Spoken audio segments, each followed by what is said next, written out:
Welcome to guys Dilshad medical story में। तो guys all about women के एपिसोड में आपका स्वागत है। तो गैस इसके जो अगले एपिसोड अभी रिलीज़ नहीं हुए हैं, अभी यही एपिसोड हैं जिनको मैं डाल रहा हूँ यूट्यूब पे। तो आप इन्हीं को देखिए, आगे के एपिसोड जब रिलीज़ होंगे तो मैं उनको डाल दूँगा। 16:03 7:10 PM दिलशाद कई कूड़ेदानों को खंगालने के बाद शेन मोचेन भरपूर सामान लेकर लौटा और इस बार लाभ काफ़ी अधिक था। सबसे पहले उसने खुद को एक सेलिब्रिटी के पोस्टर पर देखा। उसका नाम झांग शियाओकियांग नहीं बल्कि शेन मोचेन था। ऐसा लगता था कि उसकी अच्छी खासी प्रतिष्ठा थी, रोमन में भी उसके प्रशंसक थे। दूसरे, उसे उन दिनों के कुछ अखबार मिले। ध्यानपूर्वक पढ़ने और खोजने पर उसने पिछले दिन के अखबार में यूपी से संबंधित एक रिपोर्ट देखी। उसमें लिखा था कि यूपी देश की बुके टीम का एक सदस्य मैत्रीपूर्ण आदान प्रदान के लिए रोमन में गार्जियन फ्लेम आर्मी से मिलने आएगा। शेन मोचेन उस पूर्णकर्ता का नाम नहीं पहचान पाए क्योंकि वह रोमन भाषा में लिखा था, लेकिन ध्वन्यात्मक अनुवाद के आधार पर यह प्रबल संभावना थी कि वह पूर्णकर्ता स्वयं शेन मोचेन ही थे। अगर ऐसा है तो सब कुछ मेल खाता है, शेन मोचेन ने सोचा। उसने प्राप्त जानकारी से यह निष्कर्ष निकाला कि वह शेन मोचेन था जो जन्म से साधारण था लेकिन एक महाशक्ति जागृत होने पर पूर्णकर्ता बन गया। विभिन्न कारणों से वह पूर्णकर्ताओं का प्रतीक बन गया। जियाओ शिंगशुन संभवतः उनकी पूर्व टीम में थीं और तस्वीरों में दिख रही महिलाएं संभवतः उनकी पूर्व टीम में थीं। वह अपनी मां के इलाज के लिए रोमन अस्पताल आई थीं। जब वे टीम के साथी थे, शायद जियाओ शिंगशुन को उस पर गुप्त रूप से क्रश था, इसलिए उसने ऐसा झूठ बोला। अगर ऐसा है तो कई मुद्दे समझ में आने लगेंगे। अब एक अहम सवाल बाकी है, उसे मारने की कोशिश कौन कर रहा है? एक कंप्यूटर राजदूत के रूप में उन्होंने कई लोगों में ईर्ष्या जगाई होगी, लेकिन केवल इसी कारण से उन पर हमला करना बहुत ही तर्कहीन प्रतीत होता है। ये घटना रोमन क्षेत्र के भीतर घटी थी और वह अब रोमन राजधानी में था, जिससे ये संकेत मिलता है कि जब जियाओ शिंगशुन ने उसे पाया तो वह राजधानी से ज़्यादा दूर नहीं थी। इतने संवेदनशील स्थान पर उसे मारने के लिए इस तरह के चरम तरीके का इस्तेमाल करना किसी बूढ़े व्यक्ति द्वारा आर्सेनिक पीने के समान था, मानो मृत्यु को दावत देना। क्या ये कृत्य युद्ध की घोषणा करने, विश्व की अग्रणी शक्ति की क्षमता का परीक्षण करने के बराबर था? या शायद विमान में कोई और बहुत महत्वपूर्ण व्यक्ति मौजूद था जो असली निशाना था? अगर ऐसा है तो वह सुरक्षित होना चाहिए, लेकिन खबर में प्रतिनिधिमंडल के किसी अन्य महत्वपूर्ण व्यक्ति का जिक्र नहीं किया गया। बेशक यह कोई अप्रत्याशित बात नहीं थी। अगर वाकई कोई महत्वपूर्ण संवेदनशील व्यक्ति था तो आधिकारिक तौर पर उसका जिक्र न करना सामान्य बात है। फिर भी हैरानी की बात यह है कि विमान दुर्घटना को पूरा एक दिन बीत चुका है। इतनी बड़ी घटना होने के बावजूद अभी तक कोई समाचार रिपोर्ट क्यों नहीं आई है? ये सन्नाटा अत्यंत असामान्य था। क्या मैं भी महाशक्ति का उपयोग करता हूं तो मेरी महाशक्ति क्या है? शेन मोचेन ने गहरी सांस ली और धीरे धीरे अपनी आंखें बंद कर लीं। सामान्य ज्ञान के अनुसार महाशक्तियों का उपयोग करने वाले व्यक्ति के लिए महाशक्तियों का उपयोग करना मानव शरीर के अंगों का उपयोग करने से भिन्न नहीं है। ठीक वैसे ही जैसे सांस लेना, ये बिल्कुल स्वाभाविक है। क्या मेरे पास सचमुच महाशक्तियां हैं, और यदि हाँ तो वे कहाँ हैं? 5 मिनट बाद शेन मोचेन ने भय से अपनी आंखें खोलीं। उसे पूरा यकीन था कि उसके अलावा कोई और बड़ा नाम नहीं हो सकता, वह खुद ही सबसे बड़ा नाम था। क्या इस दुनिया में सचमुच ऐसी असाधारण क्षमता मौजूद है? अपनी याददाश्त खो देने के बावजूद केवल अपनी सामान्य बुद्धि के बल पर ही उसने यह महसूस किया कि उसकी यह क्षमता दुनिया में कितने बड़े और क्रांतिकारी बदलाव ला सकती है। ठीक है, अब सब समझ में आ गया। कड़ाके की ठंड में शेन मोचेन को पसीना आ गया। अब सभी प्रश्न तर्कसंगत लग रहे थे, लेकिन एक अत्यावश्यक समस्या का उत्तर अभी भी अनुत्तरित था। आखिर कौन मुझे मारने की कोशिश कर रहा है? पब फ्यूचर के विज्ञापन। पब फ्यूचर विज्ञापन। सबसे पहले बुके और यूपी के आधिकारिक सूत्रों को हटा दें। शेन मोचेन को यह भी संदेह था कि बुके और यूपी को उसकी विशिष्ट क्षमताओं के बारे में जानकारी नहीं होगी, अन्यथा वे उसे अन्य देशों में जाने की अनुमति नहीं देते। दूसरी बात, ये रोमन का आधिकारिक पक्ष होने की संभावना भी कम है। अगर उसकी मौत यूपी में हुई तो शायद उनका हाथ हो सकता है, लेकिन समस्या ये थी कि वह पहले से ही रोमन के अंदर था। उसे मारना उसे नियंत्रित करने से कम प्रभावी होता। इसके अलावा शेन मोचेन को यह भी संदेह था कि उसने यूपी में रोमन जासूसों के साथ मिलीभगत की होगी और स्वेच्छा से रोमन में उज्ज्वल दुनिया में भाग जाना चाहता होगा। अगर ये दो आधिकारिक दल नहीं थे तो क्या ये अन्य राष्ट्रीय आधिकारिक ताकतें हो सकती थीं? इसकी संभावना भी कम थी। अगर दूसरी तरफ सचमुच ऐसा करने की क्षमता थी तो सबसे अच्छा उपाय उसे यूपी में या दूसरे नंबर पर रोमन सीमा पर खत्म करना होता। सबसे मूर्खतापूर्ण उपाय रोमन राजधानी के भीतर ही उसे खत्म करना होता। यह एक तरह से युद्ध की घोषणा करने के बराबर होगा, जिससे दूसरे पक्ष को मुफ्त में एक बड़ा मौका मिल जाएगा। तो ये केवल कुछ गुप्त संप्रदायों का काम हो सकता था, लेकिन दुर्भाग्य से शेन मोचेन की स्मृति पूरी तरह से खो जाने के कारण वह किसी भी संदिग्ध को याद नहीं कर सका। फिर भी जिस तरह से उन्होंने इतनी करीब से उस पर निशाना साधने की हिम्मत की, उससे उनकी शक्ति काफ़ी ज़्यादा थी। शायद वे गार्जियन फ्लेम आर्मी में भी घुसपैठ कर चुके थे। अगर ऐसा था तो ये बहुत ही परेशानी वाली बात थी। वह सामान्य तरीकों से अपने देश वापस नहीं लौट सकता था और न ही उसे पता था कि असली दुश्मन कहाँ थे। शेन मोचेन ने अखबारों और पत्रिकाओं को एक तरफ रख दिया और एक गहरी आह भरी। अपनी पहचान स्पष्ट करने के बावजूद स्थिति में कोई सुधार नहीं हुआ, बल्कि उसका भय और भी गहरा हो गया। एक बच्चा जिसके हाथ में सोना हो, वह बेहद खतरनाक होता है। धिक्कार है, मुझे परेशान मत करो। अगर तुमने मुझे ज़्यादा परेशान किया तो मैं खुद को उड़ा लूंगा और इस शहर को भी अपने साथ तबाह कर दूंगा, शेन मोचेन ने धीरे से शाप दिया। दिन के दौरान शियाओ शिंगशुन की प्रतिक्रिया को देखते हुए ऐसा प्रतीत होता था कि वह उसकी महाशक्ति से पूरी तरह अनजान नहीं थी, बल्कि शायद उसे केवल स्पष्ट रूप से ही पता था कि यह असाधारण थी। वह निश्चित रूप से उसके आने का उद्देश्य जानती थी, या कम से कम उन परिचितों को पहचानती थी जिन पर वह भरोसा कर सकता था। Remember Honey Boo Boo and Mama June, see them today, Brain Berries, 9 the Vampire Diaries scenes that will make your heart race. Her beauty उसे एक बड़ी उपलब्धि मान लेते हैं, बस ये निश्चित नहीं है कि वह कब वापस आएगी। अगले कुछ दिनों में शेन मोचेन दिन के समय कमरे में छिपा रहता था, पढ़ता था या चुपचाप टीवी देखता था, और रात में चुपके से बाथरूम जाने या जानकारी इकट्ठा करने के लिए बाहर जाता था। हालांकि अगले कुछ दिनों में उन्हें कोई उपयोगी जानकारी नहीं मिली। इसका मतलब यह नहीं है कि यह पूरी तरह से बेकार थी, कम से कम उन्हें यह पता चला कि उनके विमान हादसे की खबर पूरी तरह से दबा दी गई थी। इसके अलावा उसे कूड़ेदान में रोमन राजधानी का एक नक्शा मिला, जिससे उसे लगभग ये पता चल गया कि वह कहाँ था। इस तरह 5-6 दिन बीत जाने के बाद शेन मोचेन अंततः शियाओ शिंगशुन के लौटने की प्रतीक्षा करने लगा। क्या इन दिनों कोई तुम्हारा हालचाल पूछ रहा है? शेन मोचेन ने जल्दी से पूछा। novelfire.net, नहीं, जियाओ शिंगशुन ने सिर हिलाकर कहा। ऐसा लगता था कि यूपी में उनके बीच संबंध बहुत घनिष्ठ नहीं थे। शेन मोचेन ने सोचा, मैंने भी कोई जानकारी नहीं जुटाई है। जियाओ शिंगशुन ने अपना सिर हिलाया। ऐसा नहीं था कि कोई जानकारी नहीं थी, कम से कम जियाओ शिंगशुन ने साथियों को निजी तौर पर चर्चा करते हुए सुना था कि विमान वही हो सकता है जिसमें शेन मोचेन सवार थे। इसके अलावा उसे कूड़ेदान में रोमन राजधानी का एक नक्शा मिला, जिससे उसे लगभग ये पता चल गया कि वह कहाँ था। इस तरह 5-6 दिन बीत जाने के बाद शेन मोचेन अंततः शियाओ शिंगशुन के लौटने की प्रतीक्षा करने लगा। क्या इन दिनों कोई तुम्हारा हालचाल पूछ रहा है? शेन मोचेन ने जल्दी से पूछा। नहीं, जियाओ शिंगशुन ने सिर हिलाकर कहा। ऐसा लगता था कि यूपी में उनके बीच संबंध बहुत घनिष्ठ नहीं थे। शेन मोचेन ने सोचा, मैंने भी कोई जानकारी नहीं जुटाई है। जियाओ शिंगशुन ने अपना सिर हिलाया। ऐसा नहीं था कि कोई जानकारी नहीं थी, कम से कम जियाओ शिंगशुन ने साथियों को निजी तौर पर चर्चा करते हुए सुना था कि विमान वही हो सकता है जिसमें शेन मोचेन सवार थे। शेन मोचेन ने कभी सपने में भी नहीं सोचा था कि उसका पहला अनुभव यहाँ होगा। हालांकि यह अनिश्चित था कि वह कुंवारा था या नहीं, लेकिन स्मृतिभ्रंश के बाद ये निस्संदेह उसका पहला अनुभव था। सौभाग्य से शेन मोचेन को लगा कि उसे कोई नुकसान नहीं हो रहा है।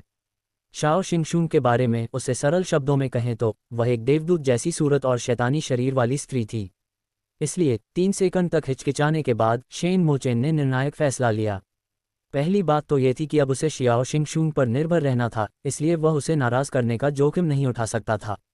दूसरी बात, एक सामान्य व्यक्ति होने के नाते उसके पास ऐसे आकर्षण को अस्वीकार करने का कोई कारण नहीं था। उद्धरण चिन्ह ... क्या यह आपके लिए पहली बार है?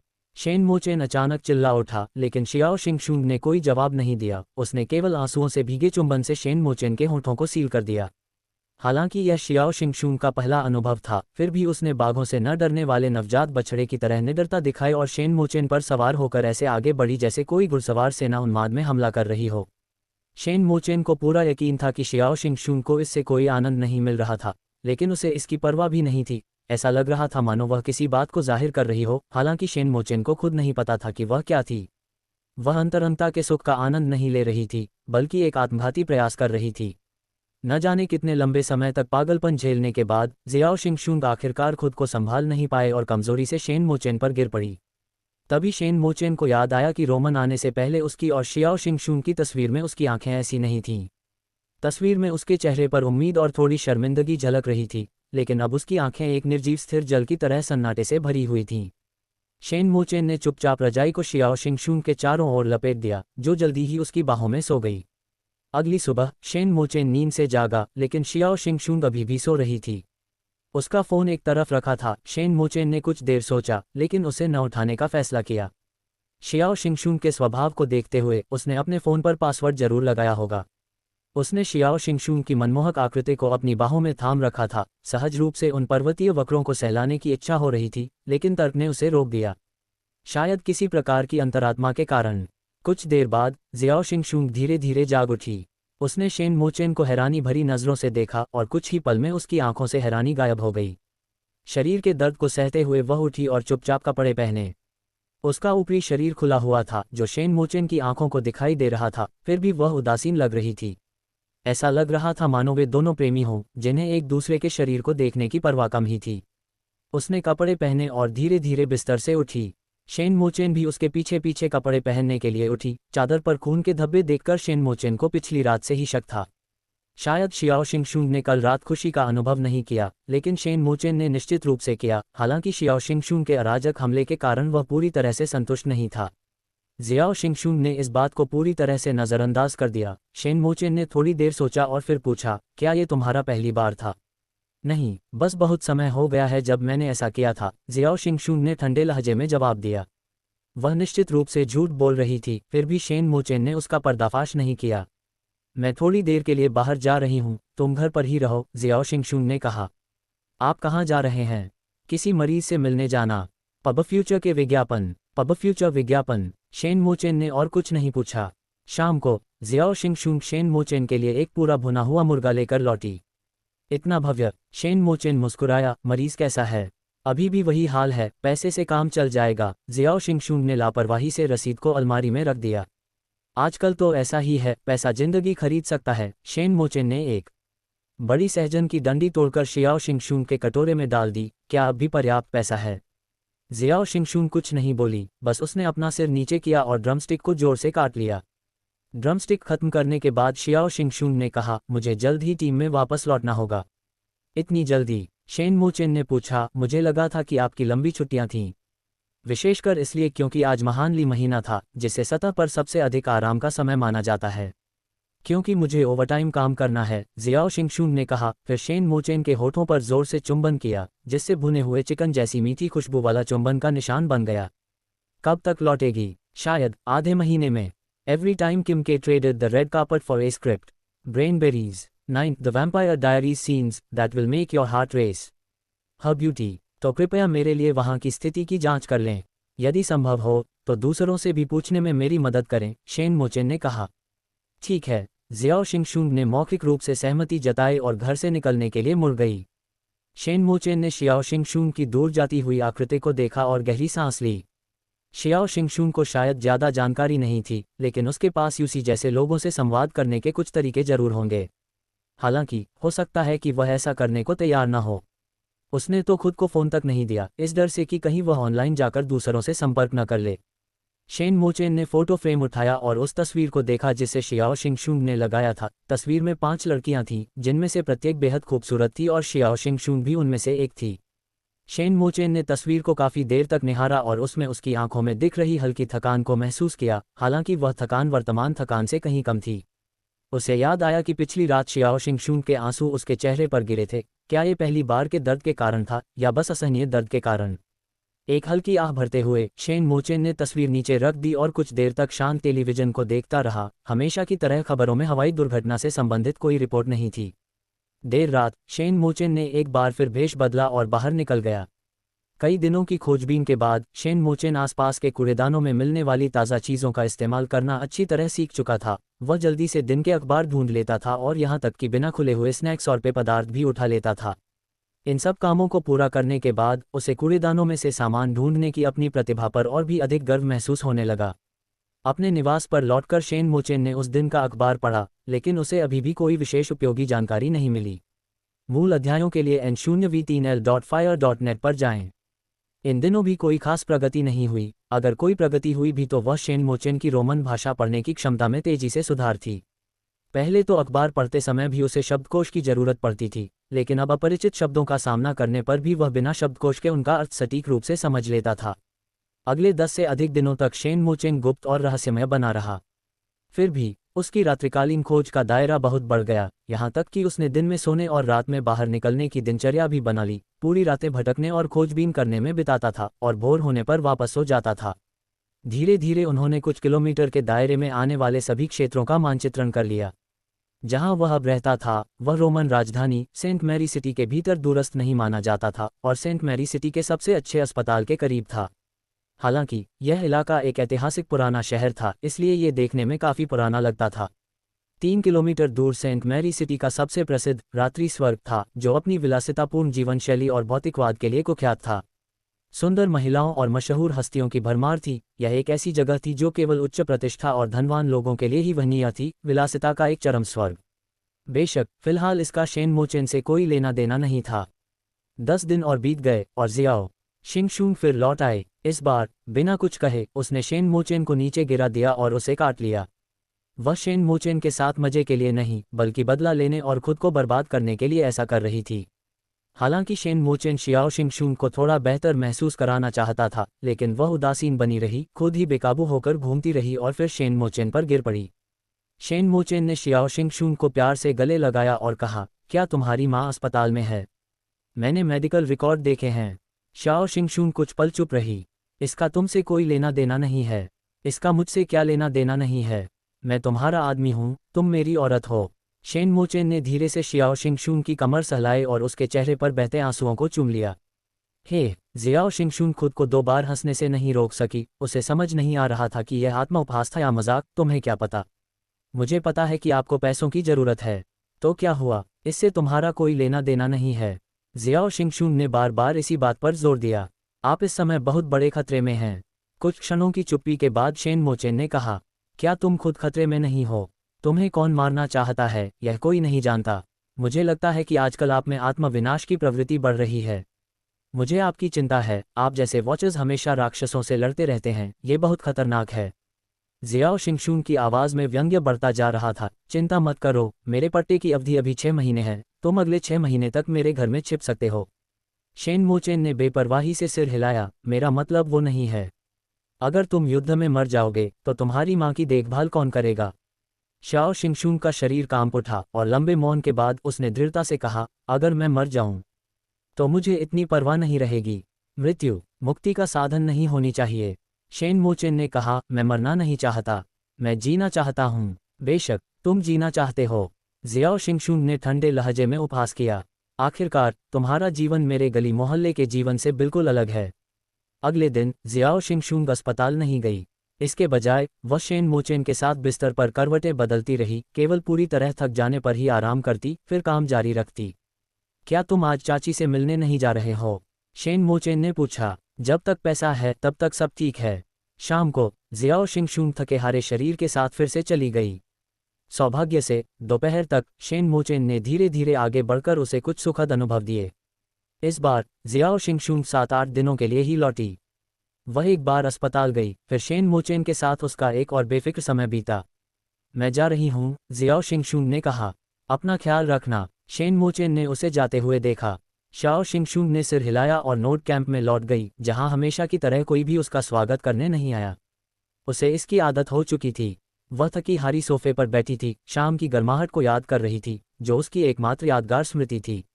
यूपी में वह शिविर को अक्सर छात्रावास कहती थी, जो इतना गर्मजोशी भरा और सुंदर था। उसे वह किसी युद्धक्षेत्र जैसा नहीं लगता था जहां वह किसी भी क्षण मर सकती थी, बल्कि एक साधारण लड़कियों का छात्रावास लगता था, उसका आखिरी सुरक्षित आश्रय। हालांकि बाद में एक लड़का लड़कियों के छात्रावास में घुसपैठ कर चुका था, लेकिन यहाँ शिविर बस एक शिविर ही था। किसी के कमरे से हंसी की आवाज़ आई। जियाओ शिंगशुंग ने अपने होंठ कसकर बंद कर लिए। जैसे ही उसके साथी बाहर आए, हंसी की आवाज़ें और तेज हो गईं। वे सभी गोरे रंग के रोमानियाई थे, जिससे साफ पता चलता था कि शियाओ शिंगशुंग एक बाहरी व्यक्ति थी। क्या आप कहीं और बैठ सकती हैं? हम ताश खेलना चाहते हैं, उसकी एक सहेली ने कहा। ये देहाती शायद हमारी बात नहीं समझता, एक अन्य साथी ने रोमन भाषा में बोलते हुए हंसते हुए कहा। जियाओ शिंगशुंग चुपचाप खड़ी हुई और अपने बेडरूम की ओर चली गई। तभी उसके पीछे से एक अजीब सी हंसी की आवाज़ सुनाई दी। चारों की हंसमुख बातचीत जारी रही और उसकी आवाज़ें शियाओ शिंगशुंग के कमरे तक पहुंच गईं। शियाओ शिंगशुंग ने अपने हेडफोन लगा लिए और मधोशी में संगीत सुनने लगी। शुरू में जियाओ शिंगशुंग ऐसी नहीं थी। वह रोमन में उम्मीद के साथ आई थी, एक नई शुरुआत चाहती थी और नए साथियों के साथ अच्छे संबंध बनाना चाहती थी। लेकिन शुरुआत से ही सब कुछ ठीक नहीं रहा। रोमन भाषा में हकलाने की वजह से वह अपने साथियों से आसानी से संवाद नहीं कर पाती थी। उसके एकांतप्रिय स्वभाव और अलग दिखने के कारण वह इस नए समूह में घुल मिल नहीं पाई, जिससे उसका अकेलापन और भी बढ़ गया और एक दुष्चक्र में फंस गई। अब लड़ाइयों के अलावा अन्य सदस्यों द्वारा उसे पूरी तरह से नज़रअंदाज कर दिया गया था और वह हर दिन भारी अदृश्य दबाव और दर्द झेल रही थी। हालांकि उसे इस बात का एहसास नहीं था, फिर भी कुछ जिम्मेदारी शेन मोचेन पर भी थी। शेन मोचेन ने कैथरीन से शियाओ शिंगशून के लिए एक बेहतर जगह ढूंढने को कहा, जिसे कैथरीन ने कर दिया। आपको विश्वास नहीं होगा कि हनी बूबू 20 साल की उम्र में क्या कर रही है। ब्रेनबेरीज, ये है हमारे best of beauty breaker through awards के विजेता हर ब्यूटी। लेकिन उसने शियाओ शिंगशून पर ध्यान नहीं दिया, उसने केवल सरल निर्देश दिए। दरअसल ये रोमन साम्राज्य के सबसे आसान क्षेत्रों में से एक था, जहां राक्षसों के प्रकट होने की संभावना बहुत कम थी। सेंट मैरी शहर के दायरे में होने के कारण यहाँ वेतन भी रोमन साम्राज्य में सबसे अधिक था। इस सरल समझ के बाद कैथरीन ने आगे कुछ नहीं किया, लेकिन वह भूल गई कि यहाँ देखने वाली वह अकेली नहीं थी। यूपी में वह शिविर को अक्सर छात्रावास कहती थी, जो इतना गर्मजोशी भरा और सुंदर था। उसे वह किसी युद्धक्षेत्र जैसा नहीं लगता था जहां वह किसी भी क्षण मर सकती थी, बल्कि एक साधारण लड़कियों का छात्रावास लगता था, उसका आखिरी सुरक्षित आश्रय। हालांकि बाद में एक लड़का लड़कियों के छात्रावास में घुसपैठ कर चुका था, लेकिन यहाँ शिविर बस एक शिविर ही था। किसी के कमरे से हंसी की आवाज़ आई। जियाओ शिंगशून ने अपने होंठ कसकर बंद कर लिए। जैसे ही उसके साथी बाहर आए, हंसी की आवाज़ें और तेज हो गईं। वे सभी गोरे रंग के रोमानियाई थे, जिससे साफ पता चलता था कि शियाओ शिंगशून एक बाहरी व्यक्ति थी। क्या आप कहीं और बैठ सकती हैं? हम ताश खेलना चाहते हैं, उसकी एक सहेली ने कहा। ये देहाती शायद हमारी बात नहीं समझता, एक अन्य साथी ने रोमन भाषा में बोलते हुए हंसते हुए कहा। जियाओ शिंगशून चुपचाप खड़ी हुई और अपने बेडरूम की ओर चली गई। तभी उसके पीछे से एक अजीब सी हंसी की आवाज़ सुनाई दी। चारों की हंसमुख बातचीत जारी रही और उसकी आवाज़ें शियाओ शिंगशून के कमरे तक पहुंच गईं। शियाओ शिंगशून ने अपने हेडफोन लगा लिए और मधोशी में संगीत सुनने लगी। शुरू में जियाओ शिंगशून ऐसी नहीं थी। वह रोमन में उम्मीद के साथ आई थी, एक नई शुरुआत चाहती थी और नए साथियों के साथ अच्छे संबंध बनाना चाहती थी। .नेट द्वारा अपडेट जारी किए जाते हैं, लेकिन शुरुआत से ही सब कुछ ठीक नहीं रहा। रोमन भाषा में हकलाने की वजह से वह अपने साथियों से आसानी से संवाद नहीं कर पाती थी। उसके एकांतप्रिय स्वभाव और अलग दिखने के कारण वह इस नए समूह में घुल मिल नहीं पाई, जिससे उसका अकेलापन और भी बढ़ गया और एक दुष्चक्र में फंस गई। अब लड़ाइयों के अलावा अन्य सदस्यों द्वारा उसे पूरी तरह से नज़रअंदाज कर दिया गया था और वह हर दिन भारी अदृश्य दबाव और दर्द झेल रही थी। हालांकि उसे इस बात का एहसास नहीं था, फिर भी कुछ जिम्मेदारी शेन मोचेन पर भी थी। शेन मोचेन ने कैथरीन से शियाओ शिंगशून के लिए एक बेहतर जगह ढूंढने को कहा, जिसे कैथरीन ने कर दिया। लेकिन उसने शियाओ शिंगशून पर ध्यान नहीं दिया, उसने केवल सरल निर्देश दिए। दरअसल ये रोमन साम्राज्य के सबसे आसान क्षेत्रों में से एक था, जहां राक्षसों के प्रकट होने की संभावना बहुत कम थी। सेंट मैरी शहर के दायरे में होने के कारण यहाँ वेतन भी रोमन साम्राज्य में सबसे अधिक था। इस सरल समझ के बाद कैथरीन ने आगे कुछ नहीं किया, लेकिन वह भूल गई कि यहाँ देखने वाली वह अकेली नहीं थी। इसलिए उसने छुट्टी लेने की हिम्मत नहीं की। वह पूरे दिन इस घुटन भरे शिविर में ही रह सकती थी, अपने साथियों को उसकी पीठ पीछे हंसते और मजाक करते सुनती रहती थी और खुद को अतिरिक्त समय का वेतन कमाने के लिए मजबूर करती थी। फिर भी जीवन बेहद कठिन था। उसके फ़ोन पर लगातार संदेशों की बौछार होती रहती थी। उसका मन हर दिन बेहद उदास रहता था। उसके मन में पहले कई विचार थे, कई सपने थे, लेकिन अब सब कुछ खत्म हो चुका था। उसका एकमात्र लक्ष्य पैसा कमाना था। ये लेख novelfire.net पर होस्ट किया गया है, लेकिन अपनी विदेशी पहचान के कारण वह फिलहाल संरक्षक होने के अलावा कुछ नहीं कर सकती थी। वह केवल यहीं असहाय होकर इंतजार कर सकती थी। अगर उसकी सचमुच मृत्यु हो जाती तो क्या उसे बहुत अच्छा लगता। पहले जब भी ऐसा विचार आता, वह सहज रूप से खुद को दोषी ठहराती थी, लेकिन जब यह विचार फिर से उसके मन में आया तो उसने सोचा कि शायद यह उन दोनों के लिए एक तरह की राहत हो सकती है। लेकिन अब उसके मन में ऐसे विचार भी नहीं आते थे। वह बस सुन्न हो चुकी थी, एक जीवित लाश की तरह मशीनी ढंग से जी रही थी। सब कुछ देने के बाद भी वह इस तरह के जीवन से क्यों नहीं बच पाए। शियाओ शिंगशून कमरे में लेटी हुई थी और हेडफोन में बेजान संगीत सुन रही थी। वह अपने साथियों की रोमन भाषा में की जा रही मजाक मस्ती को समझ सकती थी, लेकिन उसने अनसुना करने का नाटक किया। शायद ये लोग जानते थे कि वह समझ सकती है, लेकिन उन्हें परवाह नहीं थी। उन्होंने शियाओ शिंगशून के प्रति कभी द्वेष नहीं दिखाया। उनका एकमात्र रवैया उदासीनता का था। बिजली की आपूर्ति भी घट रही थी। अगर सचमुच कभी उसे रिटायर होना पड़े तो वह और क्या कर सकती है। उसने सुना है कि महाशक्तियों का इस्तेमाल करने वालों के देह व्यापार की बहुत मांग है, वह कितने में अपना धंधा चला सकती है। अब उसके पास वापस जाने का कोई रास्ता नहीं था। वह यूपी से भाग गई, 0819 से भाग गई। उसे पता था कि उसके लिए विदाई पार्टी का आयोजन किया गया है, लेकिन वह उसमें शामिल नहीं हुई, बल्कि जल्दी ही वहां से चली गई। वह इसके लायक नहीं थी, उन लोगों की सद्भावना की वह हकदार नहीं थी। वह पापी थी, भगोड़ी थी, गद्दार थी। उसका उनसे सामना करने का कोई साहस नहीं था, इसलिए वह शर्मिंदा और अकेली ही चली गई।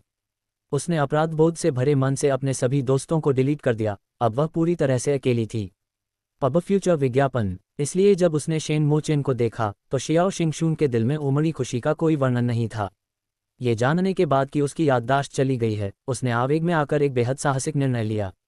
हालांकि वह जानती थी कि शेन मोचेन पर भारी जिम्मेदारियां होंगी, हालांकि वह जानती थी कि वे इस समय उसे बेसब्री से ढूंढ रहे होंगे, लेकिन उसे परवाह नहीं थी, वह भी पागल हो रही थी। इस समय वह घोर निराशा में थी। केवल शेन मोचेन के साथ शारीरिक सुख ही उसे क्षण भर के लिए जीवित होने का एहसास दिला सकता था। शेन मोचेन ने पिछले कुछ महीनों के अस्पताल के बिलों की जांच की और इस निष्कर्ष पर पहुंचा कि पूरे महीने में एक भी दिन की छुट्टी लिए बिना भी शियाओ शिंगशून का वेतन चिकित्सा खर्चों को पूरा करने के लिए निश्चित रूप से पर्याप्त नहीं था। हो सकता है कि वह भी कर्ज ले रही हो। इस अनुमान के साथ शेन मोचेन ने गहरी सांस ली और सभी बिलों को वापस दराज में रख दिया। उसकी आत्मा पहले ही मर चुकी थी, उसे नहीं पता था कि वह कब टूट जाएगी। उसे एक सहारा बनने के लिए तैयार रहना चाहिए था, लेकिन उसे सबसे ज्यादा पैसों की जरूरत थी। 2 दिन तक हिचकिचाने के बाद शेन मोचेन ने बिस्तर के नीचे से एक फ़ोन निकाला। ये फ़ोन भी उसने कूड़े के ढेर से उठाया था। इसके ज़्यादातर फंक्शन खराब थे, लेकिन शायद इससे अभी भी कॉल की जा सकती थी। शेन मोचेन ने नंबर डायल किया और टूटी फूटी रोमन भाषा में दूसरी तरफ से आ रही आवाज़ को जवाब दिया। हेलो, मैंने सुना है कि आप कर्मचारियों की भर्ती कर रहे हैं, मैं आवेदन करना चाहूँगा। ये कॉल उस नौकरी के विज्ञापन के बारे में थी जो उसने अपनी रात की सैर के दौरान देखा था। पता सेंट मैरी सिटी के सबसे प्रसिद्ध रात्रि स्वर्ग एम्प्रेस स्ट्रीट नंबर 122 में था।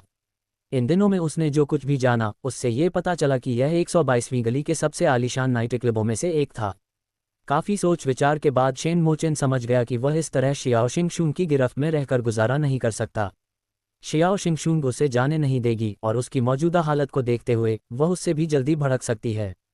इसलिए उसे पहल करनी ही पड़ी।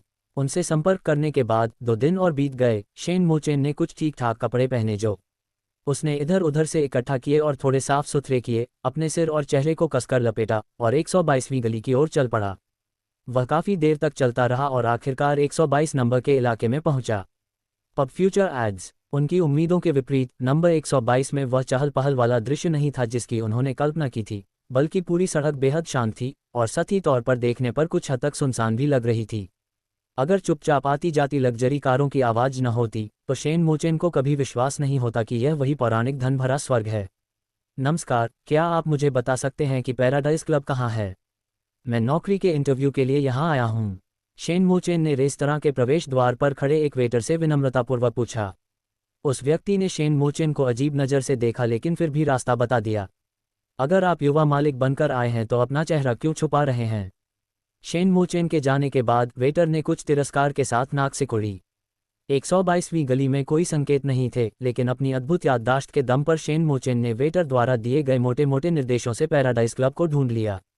क्लब का प्रवेश द्वार छोटा नहीं था, बल्कि हल्के फुल्के विलासितापूर्ण ढंग से सजाया गया था, और जैसे ही दोनों पुरुषों ने शेन मोचेन को देखा, उन्होंने तुरंत मुस्कुराते हुए उसे रोक दिया। क्षमा कीजिए महोदय, हम यहाँ पुरुष मेहमानों का स्वागत नहीं करते हैं। मैं आवेदक संख्या 6475 हूँ, शेन मोचेन ने धीमी आवाज में कहा। कृपया कुछ देर इंतजार करें। दोनों ने एक दूसरे की ओर देखा और एक ने झट से अपनी छाती पर लगे वॉकी टॉकी से अंदर की ओर संपर्क किया। 1 मिनट बाद सादे कपड़े पहने एक महिला अंदर से बाहर निकली। नंबर 6475। मेरे पीछे आओ। शेन मोचेन चुपचाप उस महिला के पीछे पीछे चल रहा था।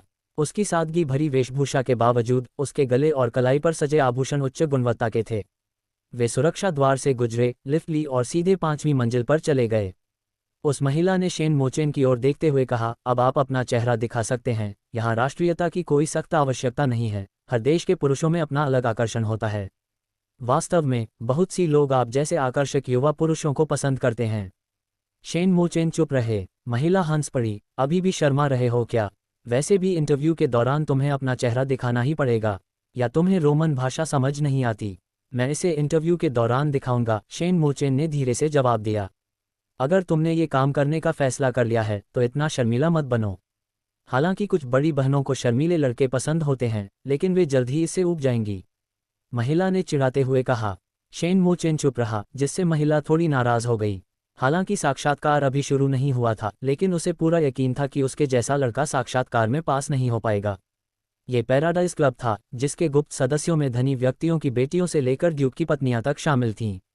हर साल अनगिनत लड़के यहाँ से सफलता की सीढ़ियाँ चढ़ने की कोशिश करते हैं, लेकिन उनमें से बहुत कम ही वास्तव में टिक पाते हैं।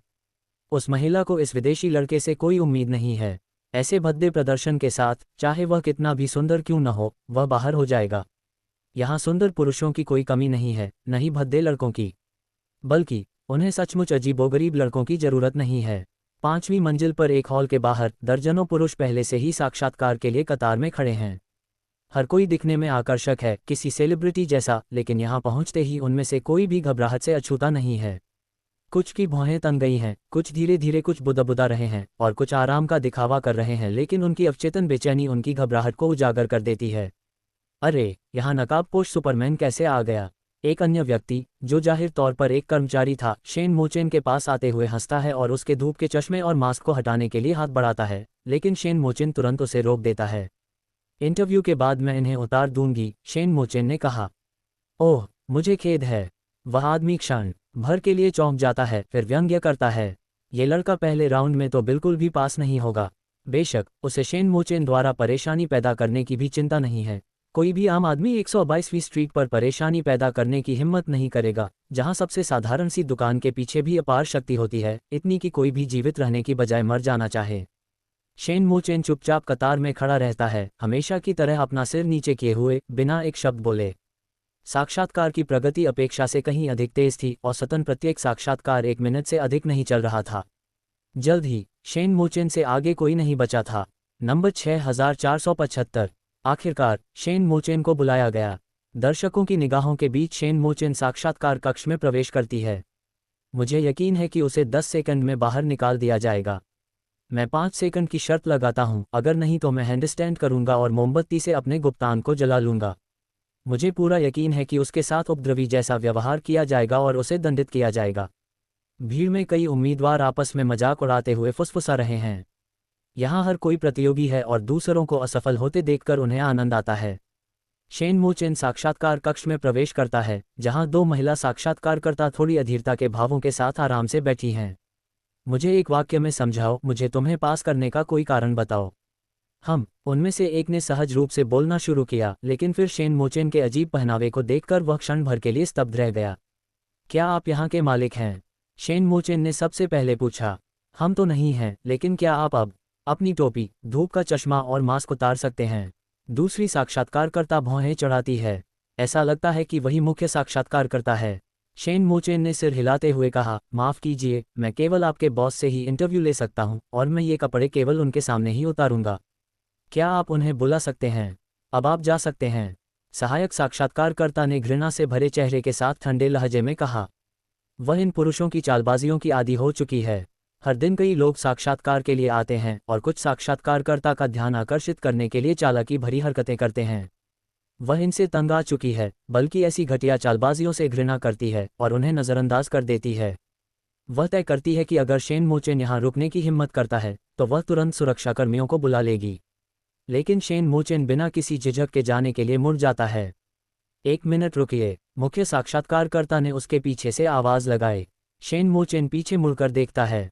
अब आप आगे कहाँ जा रहे हैं? मुख्य साक्षात्कारकर्ता मुस्कुराते हुए पूछता है। अगले साक्षात्कार के लिए, शेन मोचेन ने शांत भाव से उत्तर दिया। पब फ्यूचर के विज्ञापन। पब फ्यूचर विज्ञापन। तुम्हारा नाम क्या है? मुझे नहीं पता। मुख्य साक्षात्कारकर्ता एक क्षण के लिए रुकता है। कृपया प्रतीक्षा करें, मैं प्रबंधक से संपर्क करता हूँ। लेकिन आपको परेशानी पैदा करने के परिणामों के बारे में पता होना चाहिए। शेन मोचेन ने सिर हिलाते हुए कहा, मुझे पता है।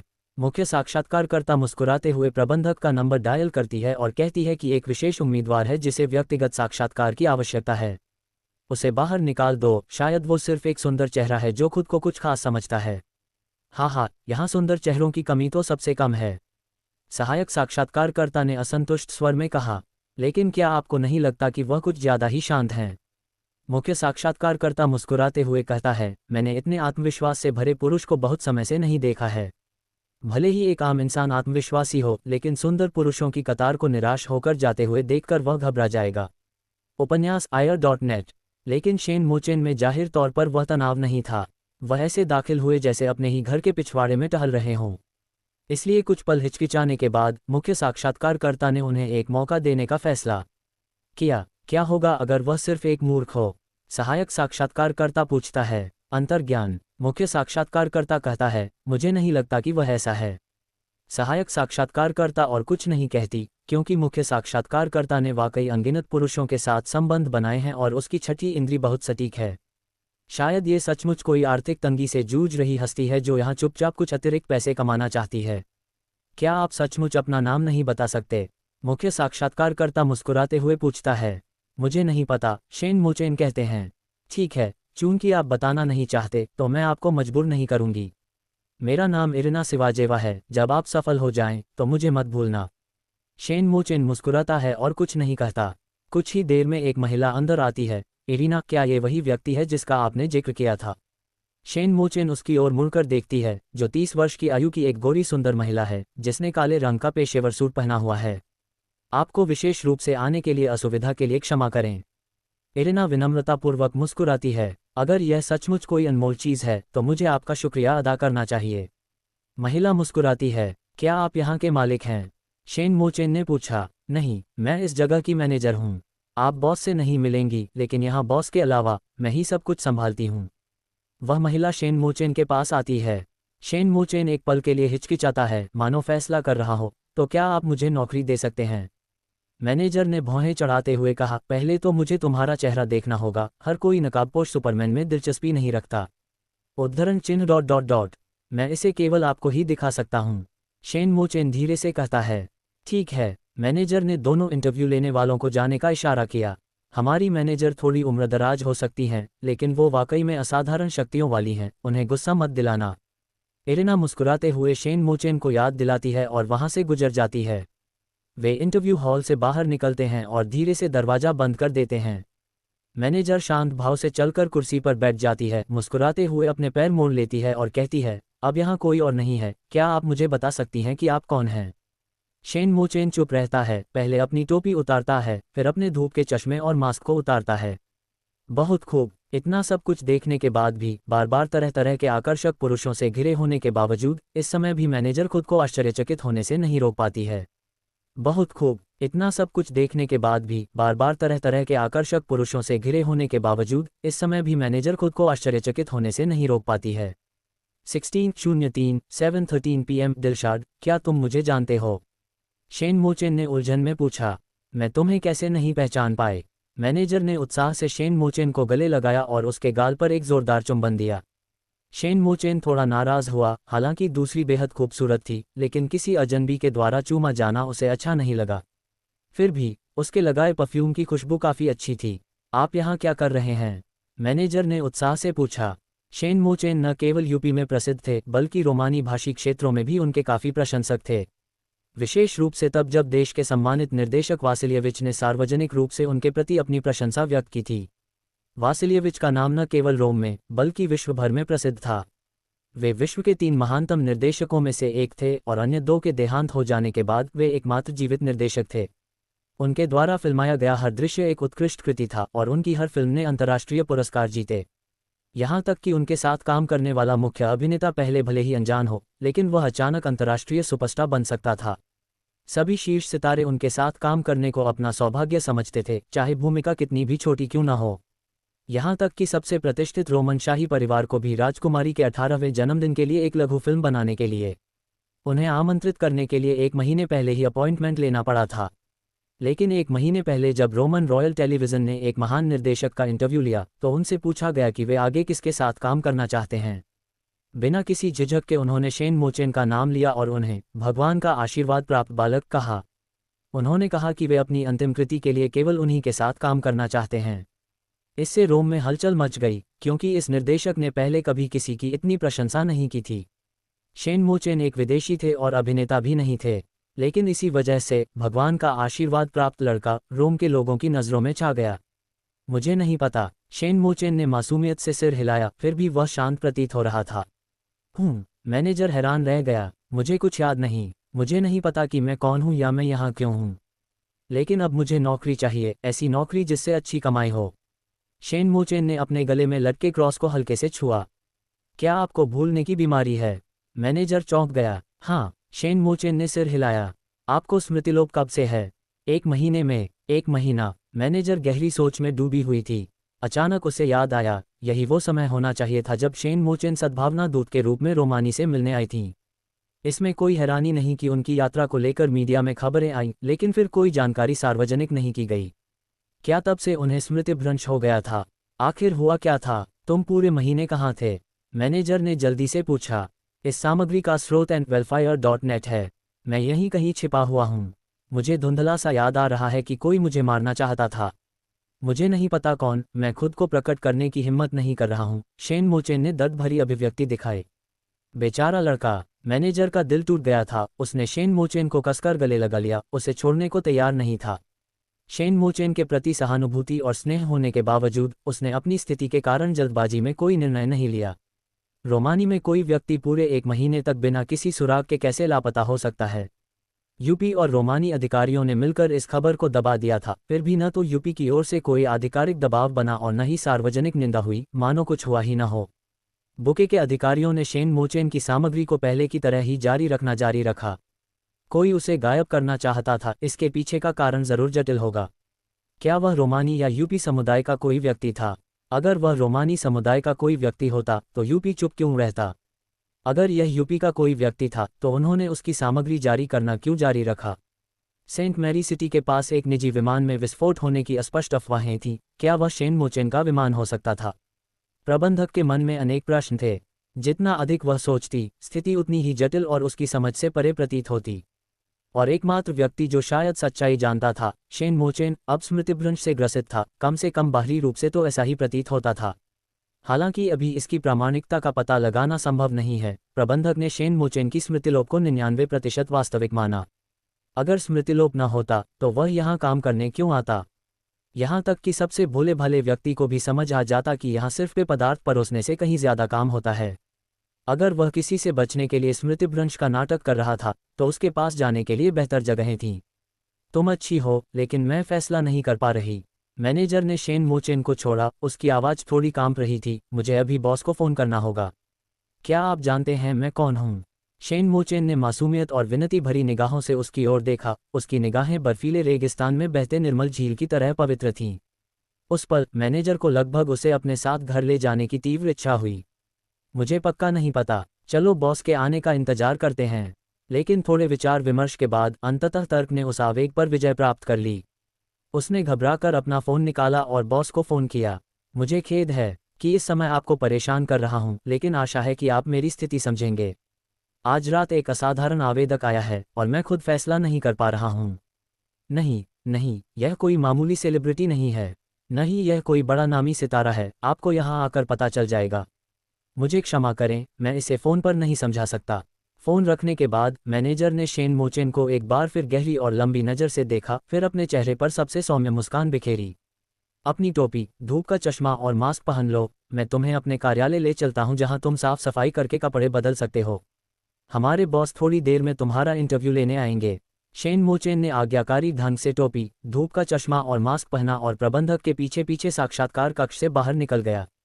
बाहर इंतजार कर रहे लोगों को पहले ही पता चल चुका था कि हेवन की महाप्रबंधक एक असाधारण आवेदक का साक्षात्कार ले रही हैं, जिसका नाम उन्होंने केवल प्रबंधक को ही बताया है। इसलिए सभी लोग उत्सुकता से अंदर झांक रहे थे। कुछ लोग तो आवेदक के चयन के परिणाम पर निजी शर्त भी लगा रहे थे। उन्होंने पहले से ही पूछताछ कर ली थी और उन्हें नहीं लगता था कि आवेदक प्रबंधक का साक्षात्कार पास कर पाएगा। अपनी दृढ़ इच्छाशक्ति और कठोर स्वभाव के लिए जानी जाने वाली वह विशुद्ध रूप से लाभवादी थी, जिनका दृष्टिकोण केवल लोगों की उपलब्धियों पर आधारित था, न कि पक्षपात पर।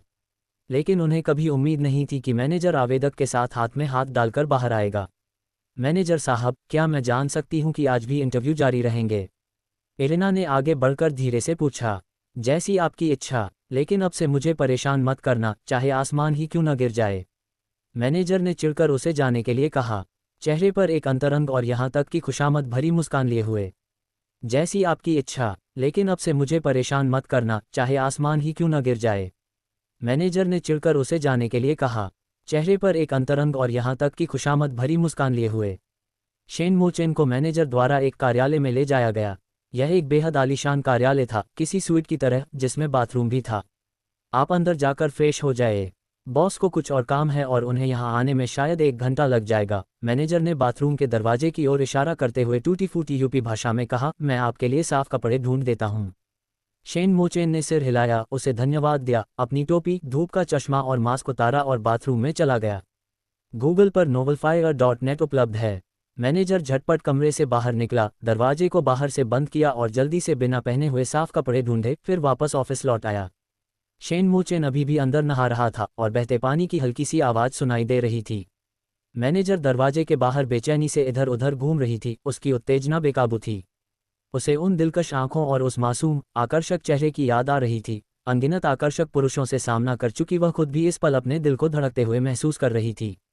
उसे लगा था कि उसने अपना दिल बंद कर लिया है और केवल धन और शक्ति पर ध्यान केंद्रित कर रही है, लेकिन अब शेन मोचेन का अचानक प्रकट होना समुद्र में उल्कापिंड के टकराने जैसा था। उसे नहीं पता था कि शेन मोचेन यहाँ रह पाएगा या नहीं। अगर वह नहीं रह सका तो भविष्य में उसके लिए कोई मौका नहीं बचेगा। अगर वह रह भी गया तो क्या उसे अब भी उस पर ललचाने का अधिकार है? अगर वह यहाँ नहीं रुक सकता था तो इस अवसर का लाभ क्यों न उठाया जाए? अगर उसे लालच करने का अधिकार था तो अभी क्यों नहीं? बेचारा लड़का, शायद उसने कभी किसी लड़की का स्नेह नहीं चखा होगा। इतने लंबे समय तक परदेश में छिपा रहने वाला ये बेचारा लड़का अंदर ही अंदर बहुत डरा हुआ होगा। चिंता मत करो, बड़ी बहन तुम्हें दिलासा देने के लिए यहाँ है। वह दर्पण के पास गई, अपने अभी भी अपेक्षाकृत दमकते हुए चेहरे को देखा, गहरी सांस ली और घबराहट और उम्मीद के साथ अपने कपड़े उतार दिए। फिर उसने अपने बालों को थोड़ा संवारा, बाथरूम का दरवाजा खोला और अंदर चली गई। शेन मोचेन स्पष्ट रूप से चौंक गया और थोड़ा मुड़कर बोला, तुम क्या कर रहे हो? जिस क्षण आपने इस कार्यालय में प्रवेश किया, उसी क्षण से आपका साक्षात्कार शुरू हो गया था और यह उसी का एक हिस्सा है। उसने अपनी तैयार की हुई स्क्रिप्ट का अनुसरण किया। उसकी आंखें धीरे धीरे नीचे की ओर झुक गईं। अचानक वह इतनी स्तब्ध हो गई कि कुछ बोल नहीं पाए। तुम उसने गहरी सांस ली, शेन मोचेन की ओर फिर से देखा। उसका चेहरा नशे में धुत की तरह लाल हो गया था। आगे झुकी और लालच से उसके होठों को चूम लिया। अब मुझे लीसा कहो। शेन मोचेन ने कमजोर लीसा को सहारा देते हुए बाथरूम से बाहर निकाला। उसकी आंखें स्तब्ध थीं, यह महसूस करते हुए कि वास्तव में दुनिया में स्वर्ग है। अभी अभी अनगिनत बारिश की दहलीज पार करने के बाद यह अभूतपूर्व रूप से अद्भुत था। वह शेन मोचेन की गर्दन से लिपटी रही और काफी देर तक कुछ बोल नहीं पाए। बहन लिसा, क्या आप ठीक हैं? शेन मोचेन ने चिंता से पूछा। वह अवाक होकर अपना सिर हिलाती रही और फोन बजने पर उसने जैसे तैसे उसे उठाया। बॉस आ गए हैं, उसने आह भरते हुए कहा और उस पल का आनंद ले रही थी। कपड़े पहनने के बाद उसने उसका अभिवादन करने के लिए उठने की कोशिश की, लेकिन उसके पैर लड़खड़ा गए और वह शेन मोचेन की बाहों में गिर पड़ी। अचानक उसके दिल में पछतावा उमड़ आया। उसने बॉस को घटना की सूचना क्यों दी? काश वह और साहसी होती। आखिर हुआ क्या? वाह! एक अधेड़ उम्र का आदमी सीधे दफ्तर में घुस गया और शेन मोचेन को देखते ही वह चीख पड़ा और तुरंत दरवाजा बंद कर लिया। तुम यहाँ कैसे आए? मालिक जल्दी से आगे आया। शेन मोचेन का हाथ पकड़ा। उसकी आंखों में खुशी और पैसे की लालसा झलक रही थी। उसकी याददाश्त चली गई थी, लीसा ने कहा। उसमें खड़े होने की बिल्कुल भी ताकत नहीं थी और वह बॉस से बात करने के लिए कुर्सी पर ही बैठ सकती थी। हालांकि इस समय बॉस को मैनेजर लीसा के थोड़े से अनादर से कोई फर्क नहीं पड़ा। आखिर हुआ क्या? क्या वह असली वाला हो सकता है? बॉस ने हैरानी से कहा। उन्हें इस बात पर मुश्किल से ही विश्वास हो रहा था कि स्वयं शेन मोचेन यहाँ प्रकट हो सकते हैं, इसलिए उन्हें एक बार संदेह हुआ कि यह शेन मोचेन जैसा दिखने वाला कोई और व्यक्ति तो नहीं है। लेकिन क्या सचमुच दुनिया में इतने मिलते जुलते चेहरे वाले लोग हो सकते हैं? या फिर क्या सचमुच प्रकृति द्वारा इतनी खूबसूरती से गढ़ा गया दूसरा चेहरा हो सकता है? छोटे भाई, जाओ बेडरूम में आराम करो, लीसा ने शेन मोचेन से कहा। हम तुम्हें थोड़ी देर में बुला लेंगे। शेन मोचेन ने आज्ञाकारी भाव से बेडरूम में प्रवेश किया और अपने पीछे दरवाजा भी बंद कर लिया। शेन मोचेन के जाने के बाद बॉस ने उत्सुकता से लीसा से पूछा कि यह सब कैसे हुआ, और लीसा ने सच्चाई से सब कुछ बताया। हालांकि उसने अभी अभी हुई घटना का जिक्र नहीं किया। तो वह सचमुच शेन मोचेन ही है। बॉस ने गहरी सांस ली, फिर मेज पर हाथ फेरा। उसकी आंखों में कभी गंभीरता तो कभी लालच झलक रहा था। मुझे लगता है कि मैं शायद कारण समझ गया हूँ। हाँ, मैं ये भी अनुमान लगा सकता हूँ कि उसके खिलाफ किसने कदम उठाया। बॉस ने एक रहस्यमयी मुस्कान दिखाए। इतनी हिम्मत किसने दिखाए? लीसा ने जल्दी से पूछा। शेन मोचेन कोई साधारण व्यक्ति नहीं थे, वे यूपी के राजनयिक दूत थे। और यह घटना विशेष रूप से सेंट मैरी सिटी जैसे महत्वपूर्ण स्थान पर घटी। अलेक्जेंड्रोव परिवार, बॉस ने धीरे से नाम लिया। आपका मतलब है अलेक्जेंड्रोव परिवार, जिसे मार्क्विस ग्लांजिन की उपाधि विरासत में मिली? लीसा चौंक गई। हर बार जब किमके ने रेड कारपेट को छोड़कर स्क्रिप्ट को चुना। ब्रेनबेरीज, ये है हमारे best of beauty breaker through awards के विजेता। हर ब्यूटी, रोमन साम्राज्य में इस परिवार का नाम राज परिवार के बाद दूसरे स्थान पर था और 10 महान मार्क्विस परिवारों में इनकी शक्ति अतुलनीय थी। नामात्र के लिए 4 ड्यूक थे, लेकिन वे केवल राज परिवार के ही सदस्य थे, दिखावटी रूप से कुलीन थे। हालांकि 10 महान मार्क्विस परिवारों के विपरीत उनके पास वास्तविक सत्ता नहीं थी। जहां तक उसे पता था, इस जगह हेवन का मालिक वास्तव में मार्क्विस परिवारों में से एक का सदस्य था। बॉस ने अर्थपूर्ण ढंग से सिर हिलाया। हाँ, हो सकता है कि इसमें केवल अलेक्जेंड्रोव परिवार ही शामिल न हो, अन्य परिवार भी शामिल हो सकते हैं। लिसा बहुत डर गई थी। क्यों? शेन मोचेन ने ऐसी कौन सी भयानक गलती की थी कि न केवल एक मार्क्विस परिवार ने बल्कि कई परिवारों ने उसके खिलाफ हत्या का आदेश जारी कर दिया। बेहतर होगा कि तुम यह न जानो। बॉस ने अपना सिर हिलाया और उसकी निगाहें तुरंत इधर उधर हट गईं। उसे लगा कि उसने पूरे मामले की सारी बारीकियां समझ ली हैं। शेन मोचेन ने अलेक्जेंड्रोव परिवार की राजकुमारी के युवावस्था में प्रवेश समारोह में काफ़ी हलचल मचा दी थी। उसने इसके बारे में सुना था। हालांकि उसे पूरी कहानी नहीं पता थी। उस समय वांगहाई वाइन्यार्ड में मौजूद सभी गवाह इस बारे में चुप्पी साधे हुए थे। उन्हें बस इतना ही पता चला कि अंत में कैथरीन पेट्रोवना अलेक्जेंड्रोवा ने सार्वजनिक रूप से घोषणा की कि उन्होंने शेन मोचेन को अपना पति चुना है। ये तो हास्यास्पद था। उनके विचार में यह एक युवा लड़की द्वारा किया गया एक विद्रोही कृत्य मात्र था, लेकिन उस घटना का प्रभाव भयावह था और अलेक्जेंड्रोव परिवार भविष्य में किसी भी मार्क्विस को किसी विदेशी पुरुष से शादी करने की अनुमति नहीं देगा। इसलिए उनके पास शेन मोचेन को खत्म करने का पर्याप्त कारण था। कैथरीन बचपन से ही अपनी खूबसूरती के लिए मशहूर थीं। उनकी जैविक माँ एंजेलिना कभी रोम की सबसे प्रसिद्ध अभिनेत्री थीं और उन्होंने निर्देशक वासिलियविच के साथ सबसे अधिक परियोजनाओं में काम किया था। उन्हें उस समय सबसे आध्यात्मिक रूप से प्रतिभाशाली महिला कहा जाता था, एक देवी और अनगिनत रोमन पुरुषों के लिए सपनों की रानी, उनके दिलों में एक प्रकाश स्तंभ। दुख की बात है कि काउंट पेट्रोव से शादी के बाद वह गुमनामी में खो गईं। हालांकि उनकी बेटी उनसे भी आगे निकल गई, जिसके बारे में अफवाह थी कि वह उनसे भी अधिक सुंदर थी, और कई कुलीन उत्तराधिकारी उनका ध्यान आकर्षित करने और उनकी कृपा पाने के लिए होड़ कर रहे थे। 12 वर्ष की आयु में कैथरीन ने एक मार्क्विस परिवार के लड़के और एक काउंट परिवार के लड़के को अपने लिए जानलेवा द्वंद्वयुद्ध करते देखा। यही घटना अलेक्जेंड्रोव परिवार के कैथरीन और उसके माता पिता के साथ विदेश जाने का प्रत्यक्ष कारण बनी। अन्यथा अगर वह घर में ही रहती तो कौन जानता कि वह कितने और लड़कों को अपने जाल में फंसा लेती। कुल मिलाकर कैथरीन के पास शादी के प्रस्ताव आने में कमी थी, इसलिए अलेक्जेंड्रोव परिवार के अलावा अन्य परिवारों के पास मदद करने के लिए पर्याप्त प्रेरणा थी। बॉस को तो ये भी संदेह था कि अलेक्जेंड्रोव परिवार द्वारा कोई कदम उठाने से पहले ही वे यूपी पक्ष से बात कर चुके थे और दोनों पक्षों ने आपसी सहमति बनने के बाद ही कार्रवाई की। इसलिए यूपी पक्ष शांत रहा और ऐसा दिखावा करता रहा जैसे कुछ हुआ ही ना हो। उन्होंने अनुमान लगाया कि कुछ समय बाद ये खबर फैल जाएगी कि पूर्णकर्ता शेन मोचेन को एक राक्षस ने मार डाला। तो फिर आपका मतलब है उसे भगा देना? लीसा थोड़ी चौंक गई। शुरुआती हवस अचानक ठंडी पड़ गई। शेन मोचेन के पीछे जो संबंध थे वे उसकी पहुंच से बिल्कुल बाहर थे। लेकिन क्या उसे सौंप देना चाहिए और उसे फिर से मरने देना चाहिए? नहीं, बॉस ने सिर हिलाया। तो क्या तुम उसे मार डालोगी? लीसा की आंखों में उदासी छा गई। उसे यहीं रखो, बॉस ने दृढ़ता से कहा। क्या? लीसा आश्चर्यचकित और प्रसन्न दोनों थी। लेकिन आपने अभी अभी तो कहा था। बॉस ने धीमी आवाज में कहा, उसे तो अलेक्जेंड्रोव परिवार मारना चाहता है, इससे मेरा क्या लेना देना है? उसे यह बात बिल्कुल स्पष्ट लग रही थी कि शेन मोचेन की इस विपत्ति का कारण केवल एक खजाने के प्रति प्रेम रखना था। उसे मिस अलेक्जेंड्रोवा का प्रिय बनने के लिए किसने कहा था? और शेन मोचेन जैसा छोटा सा किरदार अगर मर जाए तो? शायद अलेक्जेंड्रोव परिवार को इसकी ज़्यादा परवाह नहीं होगी। इसके अलावा उसे इस बात का भी डर नहीं था कि बाद में ये पता चल जाएगा कि शेन मोचेन उसके साथ छिपा हुआ है। अलेक्जेंड्रोव परिवार ने कभी खुलकर यह नहीं कहा कि वे शेन मोचेन को मारना चाहते हैं, तो शेन मोचेन को शरण देने के लिए वे उसे कैसे दोषी ठहरा सकते हैं? ज़्यादा से ज़्यादा अगर कोई दस्तक देता है तो वह शेन मोचेन को उनके हवाले कर सकता है ताकि वे उससे निपट सकें। इसके अलावा खुद बॉस भी एक दूसरे मार्क्विस परिवार से ताल्लुक़ रखता था। हालांकि वह परिवार का मुख्य सदस्य नहीं था, लेकिन अलेक्जेंड्रोव परिवार उसे आसानी से अपने वश में नहीं कर सकता था। जब अलेक्जेंड्रोव परिवार सचमुच शेन मोचेन को पकड़ने आता तो उन्हें शायद उसे भारी भरकम मुआवजा देना पड़ता। गूगल पर NoWayFI.net खोजें। इसके अलावा अलेक्जेंड्रोव परिवार द्वारा शेन मोचेन को चुप कराने की मूल वजह छोटी राजकुमारी कैथरीन की कृपा थी। अगर वे शेन मोचेन को यहाँ काम पर रखते तो क्या ये और भी बड़ा अपमान नहीं होता। एक बार जब कैथरीन को पता चलता कि शेन मोचेन ने यहाँ एक युवा मालिक के रूप में काम किया है तो क्या वह अपनी इच्छा से ही उससे संबंध नहीं खो देती। शायद अलेक्जेंड्रोव परिवार उन्हें धन्यवाद भी दे। ये सोचकर बॉस को पूरा भरोसा हो गया। उन्होंने शेन मोचेन को बुलाया, अपना व्यवहार सुधारा और सवाल पूछना शुरू कर दिया। मुझे आपकी स्थिति का कुछ अंदाजा है, बॉस ने बनावटी शांति से कहा, लेकिन आपको मुझे ईमानदारी से जवाब देना होगा, आप हमारे पास क्यों आए? मुझे बहुत सारा पैसा चाहिए, शेन मोचेन ने जवाब दिया। क्यों? मैं किसी की बीमारी का इलाज करना चाहता हूँ।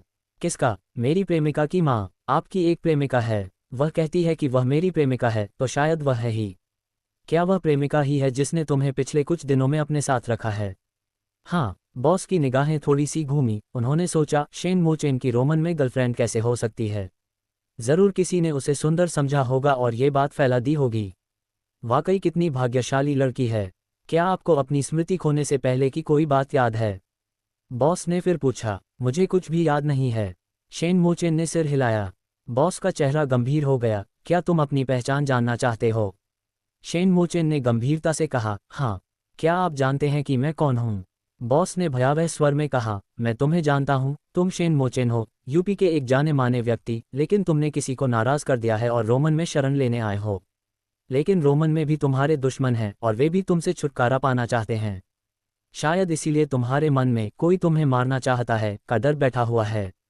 उसका इरादा शेन मोचेन से सब कुछ छिपाने का नहीं था। आखिरकार उसका उद्देश्य शेन मोचेन से मेहमानों का मनोरंजन करवाना और पैसे कमाना था। मेहमानों में से कुछ लोग शायद शेन मोचेन को कुछ जानकारी दे ही देते। बेशक वह पूरी कहानी भी स्पष्ट नहीं करता, क्योंकि उसे अभी भी शेन मोचेन पर अपना दबदबा बनाए रखना था।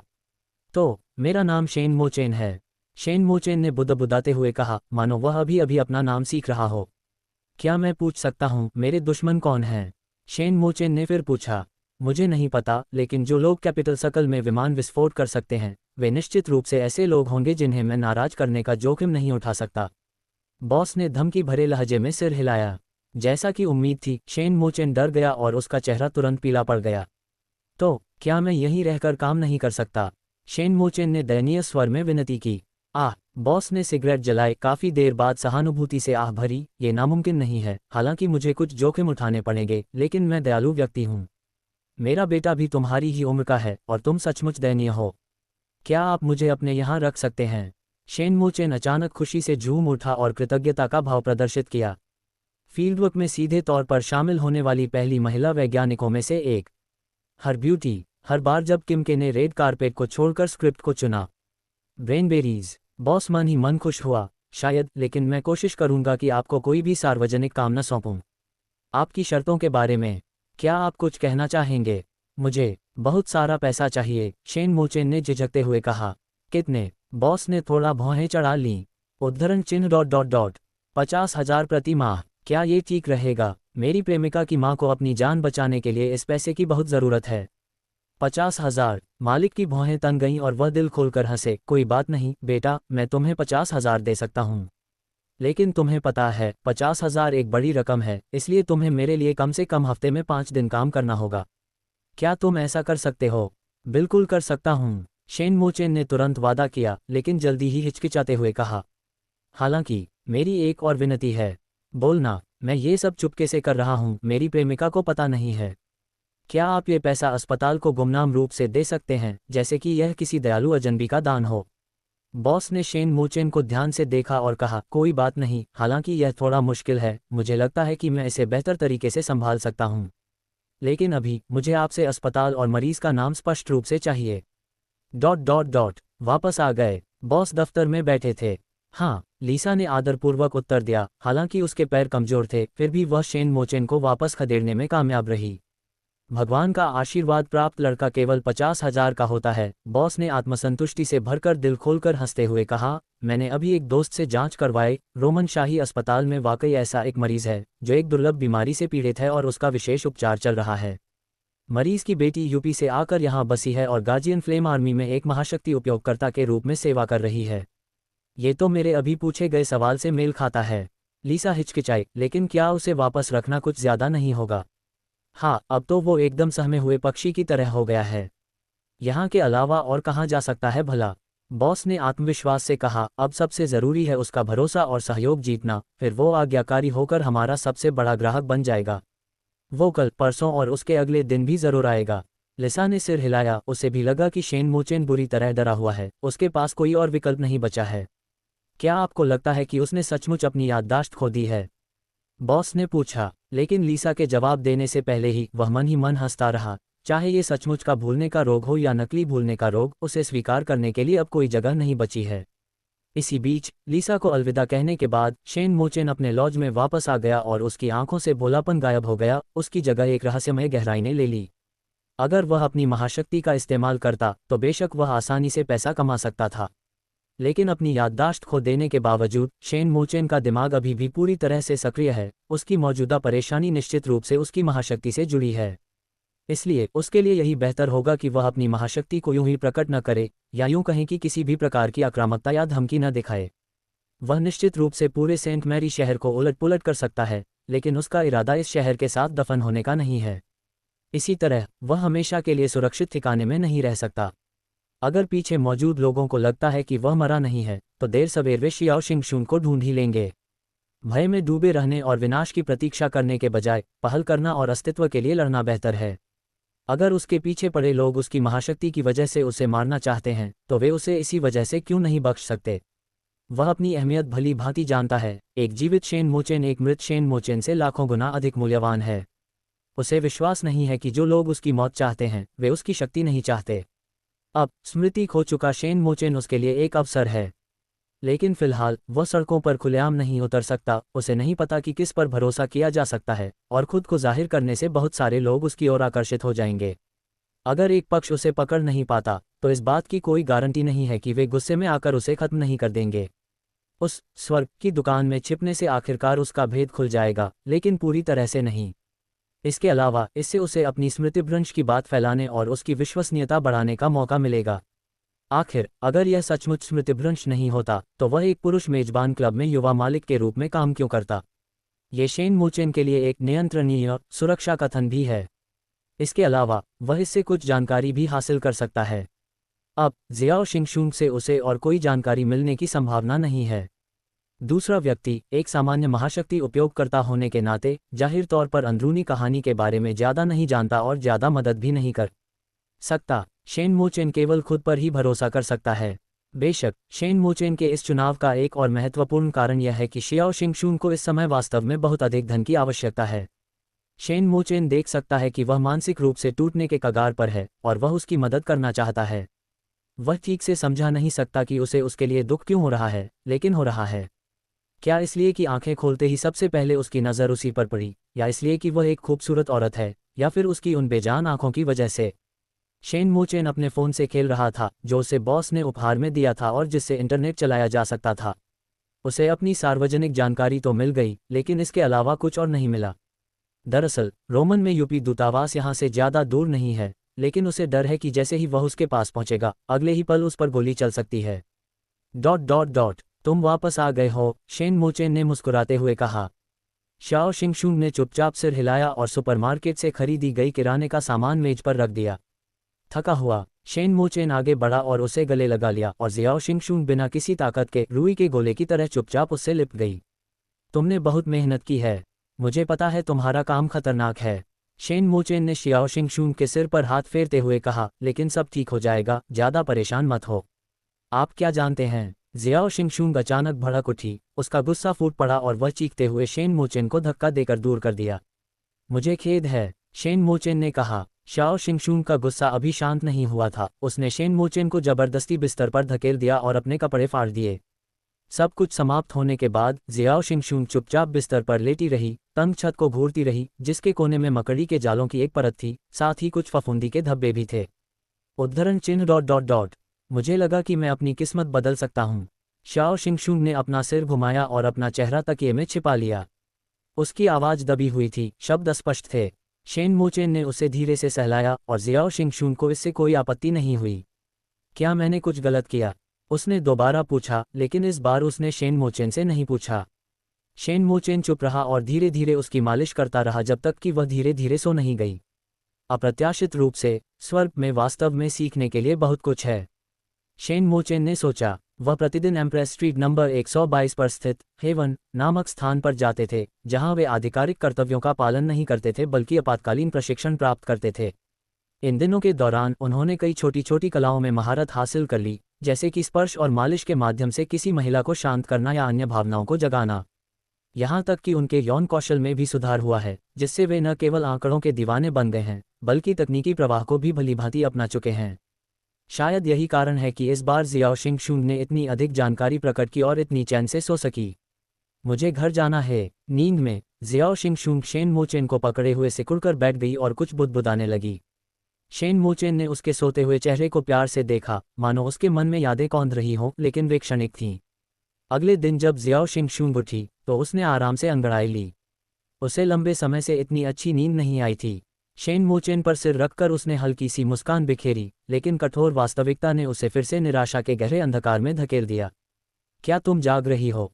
शेन मोचेन ने धीरे से उसके होंठों के कोने पर चुंबन किया और उसके सिर को हल्के से सहलाया। जियो जिंगशुंग ने कोई उत्तर नहीं दिया। इसके बाद शेन मोचेन ने उसके होठों को चूमा और जल्द ही जियाओ शिंगशुंग भावनाओं से भर उठी। दोपहर होते होते जियाओ शिंगशुंग आखिरकार बिस्तर से उठी, मानो पानी की तरह हल्की हो। शेन मोचेन पिछली बार से ज्यादा कुशल लग रहा था, लेकिन उसने इस बारे में ज्यादा नहीं सोचा। शायद जिया किंगरू के साथ अक्सर रहने की वजह से उसकी सहज प्रवृत्ति बरकरार थी। पहले हमेशा पहल वही करती थी, लेकिन इस बार शेन मोचेन ने पहल की, जिससे अनुभव और भी बेहतर हो गया। हे शिया किंगरू सचमुच भाग्यशाली है। ऐसा लगता है जैसे दुनिया की सारी अच्छी चीजें उसकी गोद में आ गिरी हों। क्यों? जियाओ शिंगशुंग ने अचानक कड़वाहट के साथ सोचा। तुम्हारा आदमी, अब वो मेरा है, मैं उसे तुम्हें वापस नहीं दूंगी। क्या तुम आज अस्पताल जा रही हो? शेन मोचेन ने जियाओ शिंगशुंग के लिए नूडल्स पकाए और उन्हें लेकर आए। जियाओ शिंगशुंग ने अपने होंठ काटते हुए ठंडे स्वर में जवाब दिया। कल रात तुम नींद में बड़बड़ा रहे थे, शेन मोचेन ने कहा। novefire.net। क्या? जियाओ शिंगशुंग ने पूछा। आपने कहा था कि आप घर जाना चाहते हैं। जियाओ शिंगशुंग चुप हो गई। उसने अपना सिर नीचे कर लिया और उसकी आंखों में गहरी शर्म और क्रोध झलक रहा था। तुम्हें क्या पता है? जियाओ शिंगशुंग ने कर्कश स्वर में पूछा। शायद शेन मोचेन ने उसे इतना थका दिया था कि वह पूरी तरह से निखर गई थी। उसकी आवाज़ में अब केवल गहरी थकान ही झलक रही थी। मुझे बस तुम्हारे लिए दुख हो रहा है, शेन मोचेन ने धीरे से कहा। मुझे लगता है कि तुम एक बेहतर जीवन के हकदार हो और तुम पूरी तरह से एक बेहतर जीवन के योग्य हो। मुझे विश्वास है कि सब कुछ बीत जाएगा। मैं हमेशा तुम्हारे साथ रहूंगी जब भी तुम्हें मेरी ज़रूरत होगी। जियाओ शिंगशुंग के गले में एक गांठ सी आ गई और वह लगभग रोने ही वाली थी, लेकिन उसने खुद को रोक लिया और नूडल्स खाती रही, जबकि उसकी आंखों से आंसू कटोरे में टपकने लगे। मैं इसके लायक नहीं हूँ, उसने कहा। मेरे पास अब घर नहीं है, मैं वापस नहीं जा सकती। शेन मोचेन कुछ पल चुप रहा, फिर उसने उसे दोबारा गले लगाया। मैं तुमसे प्यार करता हूँ मेरी प्यारी। तुम्हारा कोई घर कैसे नहीं हो सकता? जब तक हम साथ हैं, हम जहाँ भी हों वही हमारा घर है। श्री शेरेमेतेव, क्या हम शुरू कर सकते हैं? इवान, सरप्राइज वाला पल कब शुरू होगा? अगर आज का सरप्राइज मुझे संतुष्ट नहीं करता तो मैं तुम्हें नहीं छोड़ूंगा। ये सामग्री novefire.net की है। मेरा आज एक फैशन शो था, लेकिन मैंने आपको सरप्राइज देने के लिए इसे एक दिन के लिए स्थगित कर दिया। ... वक्ताएं बेहद सजे धजे कपड़ों में लिपटी हुई महिलाओं का एक समूह थी, जो मुलायम सोफे पर आराम से बैठी थीं, और हर महिला चमकदार गहनों से सजी हुई थी। प्रत्येक महिला के सामने एक छोटी सी मेज थी, जिस पर एक वाइन का गिलास और एक नंबर कार्ड रखा हुआ था। सुंदर सेवक चुपचाप उनके बीच आते जाते रहे और प्रत्येक खाली गिलास को उत्तम शराब से भरते रहे। अगर पशु अधिकार कार्यकर्ताओं में से कोई इस दृश्य को देखता तो शायद वह गुस्से से बेहोश हो जाता, क्योंकि उनके नीचे रखे सोफे एक जाने माने संरक्षित जानवर की खाल से बने थे। लेकिन यहाँ वह फर शायद सबसे सस्ती चीज हो सकती है। ये स्वर्ग के अंदर एक रहस्यमय छोटा कमरा है, जो विशेष रूप से सबसे विशिष्ट अतिथियों के लिए है। हालांकि स्वर्ग में खर्च करने की क्षमता का मतलब है कि ये महिलाएं या तो अमीर हैं या कुलीन वर्ग की, लेकिन अभिजात वर्ग में एक पदानुक्रम है। केवल वे महिलाएं जो यहाँ सालाना 30 मिलियन रोमन सिक्कों से अधिक खर्च करती हैं, वे ही शीर्ष श्रेणी के वीआईपी बनने के योग्य हैं। ये महिलाएं अभिजात वर्ग की सर्वोच्च श्रेणी की हैं, सबसे धनी लोगों में से हैं। यहाँ तक कि बॉस इवान शेरेमेतेव भी उनमें से कुछ को हल्के में नाराज करने की हिम्मत नहीं करेगा। आज रात का सरप्राइज कहाँ है? एक और महिला चिल्लाए, अपनी ऊंची हील उतारकर मंच पर खड़े इवान पर फेंकते हुए बोली, जानते हो मैंने आज क्या त्याग दिया? अगर आज रात का सरप्राइज पहले की तरह ही कोई और नाकामयाब छोटा मोटा सेलिब्रिटी निकला तो मैं तुम्हें टॉस्को नदी में फेंक दूंगी। यह महिला रोमन के एक बड़े उद्योगपति की बहू थी, जिसका एक 3 साल का बेटा था। आमतौर पर सामाजिक हलकों में वह अपने सौम्य और सदाचारी व्यवहार के लिए जानी जाती थी, लेकिन अब वह स्पष्ट रूप से थोड़ी नशे में थी और अपने असली स्वभाव को खुलकर प्रकट कर रही थी। शायद इस तरह के व्यवहार की आदी होने के कारण किसी भी महिला को इस पर आश्चर्य नहीं हुआ। वास्तव में ये स्थान महिलाओं के लिए स्वर्ग है और यहाँ की ये सर्वोच्च हस्तियाँ भगवान हैं। बेशक भगवान जो चाहें कर सकते हैं। अगर वे अपनी पैंट उतारकर सार्वजनिक रूप से शौच भी कर दें तो यहाँ के पुरुषों को कर्तव्य निष्ठा से उसे अपने हाथों से पकड़ना होगा और उसकी खुशबू की तारीफ करनी होगी। इवान ने फुर्ती से उड़ती हुई ऊंची एड़ी के जूते से खुद को बचाया। सिर पर चोट लगने से बाल बाल बचने के बावजूद उसके चेहरे पर मुस्कान बनी रही। एक परिचारिका ने जल्दी से ऊंची एड़ी के जूते को दोनों हाथों से उठाया, महिला के सामने घुटनों के बल बैठी और सावधानीपूर्वक उसे जूता वापस पहनने में मदद की। महिला खिलखिलाकर हंस पड़ी और अपनी ऊंची एड़ी के जूते वापस पहनते हुए उसने अटेंडेंट को फिर से लात मारी। अटेंडेंट ने लात से बचने की कोशिश नहीं की, बल्कि लात को सीधे सह लिया, फिर खड़ी होकर सम्मानपूर्वक झुककर चली गई। इवान शेरेमेतेव मंच पर खड़े थे, शांत भाव से अपने चेहरे पर मुस्कान बनाए रखते हुए लगभग 1 दर्जन प्रमुख संरक्षकों को देख रहे थे। सर्वोच्च समारोह में उपस्थित विशिष्ट वीआईपी की संख्या लगभग 4-5 थी, जिससे उनकी व्यक्तिगत सूचनाएं सार्थक हो गईं। प्रिय महिलाओं, आपका बहुत बहुत धन्यवाद। उन्होंने अपना गला साफ किया। बकवास बंद करो, उस आदमी को यहाँ लाओ। एक और वस्तु उड़कर ऊपर आई। इवान ने एक बार फिर खुद को बचाया, लेकिन दुर्भाग्य से इस बार सामने एक शराब का गिलास था। हालांकि उसे चोट नहीं लगी, लेकिन शराब इवान के सिर पर गिर गई। इवान ने शर्मिंदा होकर अपना सिर पोंछने के लिए एक तौलिया उठाया और परिचारकों ने शांतिपूर्वक उस मेहमान के लिए शराब का गिलास वापस रख दिया जिसने इसे फेंका था और उसमें फिर से शराब भर दी। हाँ, कृपया जल्दी मत करो। इवान अभी भी गुस्सा नहीं हुआ, हंसते हुए बोला, यह आश्चर्यजनक क्षण पहले से अलग है। यह आश्चर्यजनक क्षण इन वीआईपी लोगों के विशेषाधिकारों में से एक है, जिसे आमतौर पर नीलामी के रूप में आयोजित किया जाता है और आमतौर पर किसी व्यक्ति के सेवा अधिकारों के लिए होता है। दूसरों को यह मूर्खतापूर्ण लग सकता है, भला कोई किसी पुरुष को पाने के लिए पैसे क्यों खर्च करेगा। लेकिन इन वीआईपी लोगों के पास पैसों की कमी नहीं है। उनके लिए मुद्दा यह है कि क्या वह पुरुष पैसे खर्च करने लायक है या नहीं। वे अनुभवहीन नहीं हैं। इसके विपरीत उन्होंने हर तरह के पुरुषों को देखा है, इसलिए उनके मानदंड बहुत ऊंचे हैं। इसमें क्या अलग है? महिलाओं ने पूछा। आज का आश्चर्य अपनी पहचान प्रकट नहीं कर सकता, केवल आज रात की रानी ही स्वर्ग के द्वार में प्रवेश करके उससे मिल सकती है। इवान ने भव्यता से घोषणा की। आपका इससे क्या मतलब है? मैंने पिछले साल यहाँ 50 मिलियन खर्च किए और मुझे ये भी नहीं पता कि वह कौन है। क्या वह कोई राजकुमार है जो आप हमसे छिपा रहे हैं? मुझे लगता है कि आपको अपनी दुकान बंद कर देनी चाहिए। धिक्कार है, मुझे पैसे वापस करो। हमें ये बताए बिना कि वह कौन है, आप हमसे बोली लगाने के लिए कह रहे हैं। क्या आज रात आपके अपने पिता ही काम कर रहे हैं?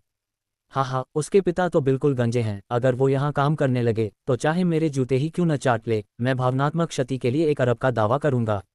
सम्मानित महिलाओं के अभद्र व्यवहार के कारण जूते और शराब के गिलास हर जगह उड़ रहे थे।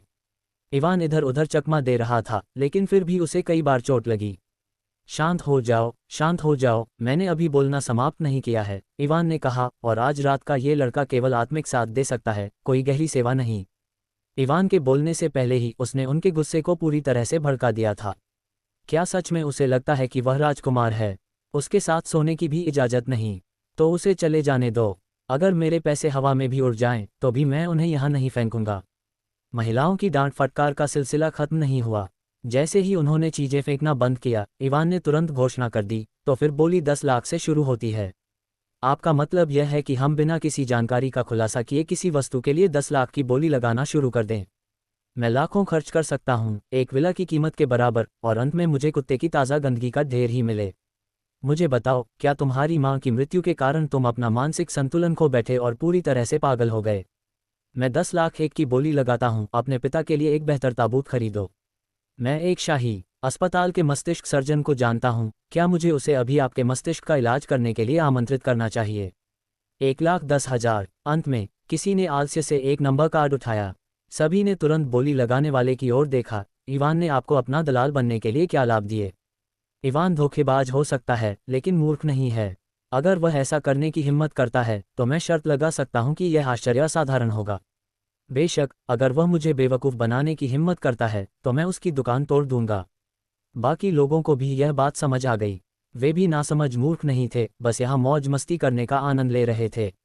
ये देखकर इवान मुस्कुराया और नाटकीय अंदाज में माइक्रोफोन हिलाते हुए बोला, मैं अपनी प्रतिष्ठा की कसम खाकर कहता हूँ, ये सरप्राइज सबको संतुष्ट करेगा। आज रात की रानी निश्चित रूप से सच्चे स्वर्ग का अनुभव करेगी।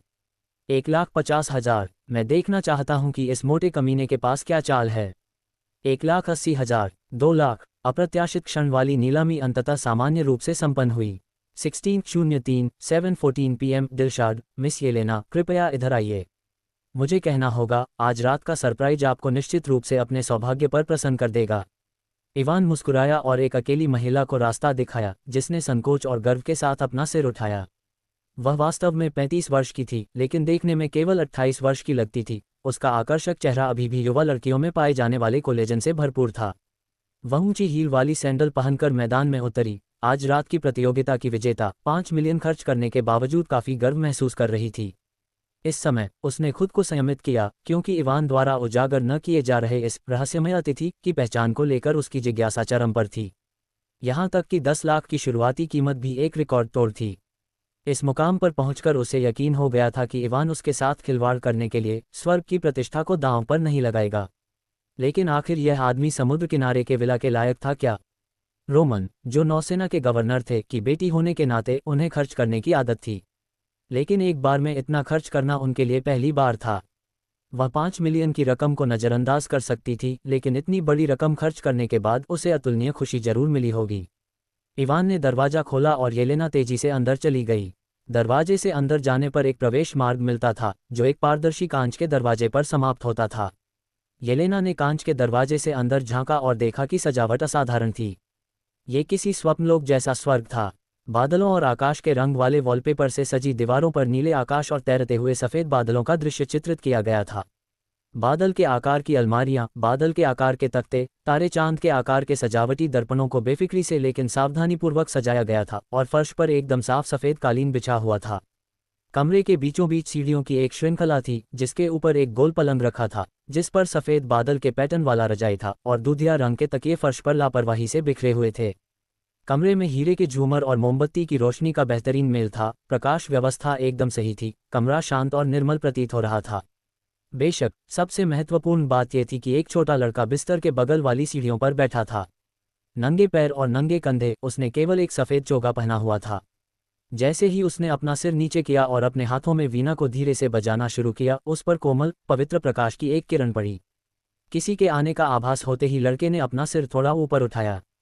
येलेना ने आखिरकार लड़के का चेहरा देखा, और बस एक नज़र में ही उसे लगा जैसे उसकी आत्मा ऊपर उठ गई हो। उसे बचपन से ही साहित्य से लगाव था, यहाँ तक कि उसने माध्यमिक विद्यालय में लेखन पुरस्कार भी जीता था। फिर भी उस क्षण उसे अचानक अपने सामने खड़े लड़के का वर्णन करने के लिए शब्द न मिल पाने की अपनी असमर्थता से घृणा होने लगी। वह इतना सुंदर था कि मानो सृष्टिकर्ता की सारी रचनात्मकता उसमें समा गई हो। वह इतना पवित्र था, मानो किसी हिमखंड से निकला सबसे शुद्ध झरना, जो स्वर्ग से उतरकर हजारों वर्षों तक नश्वर संसार में जमा हुआ हो और फिर पिघलकर प्रकट हो। उनकी आंखें इतनी मोहक थीं, मानो तारों भरी रात हो। उन आंखों की गहराई में छिपी करुणा और विक्षिप्त भाव से हृदय तुरंत टूट जाता था, और फिर पापमय जीवन के लिए पश्चाताप अवश्य होता था।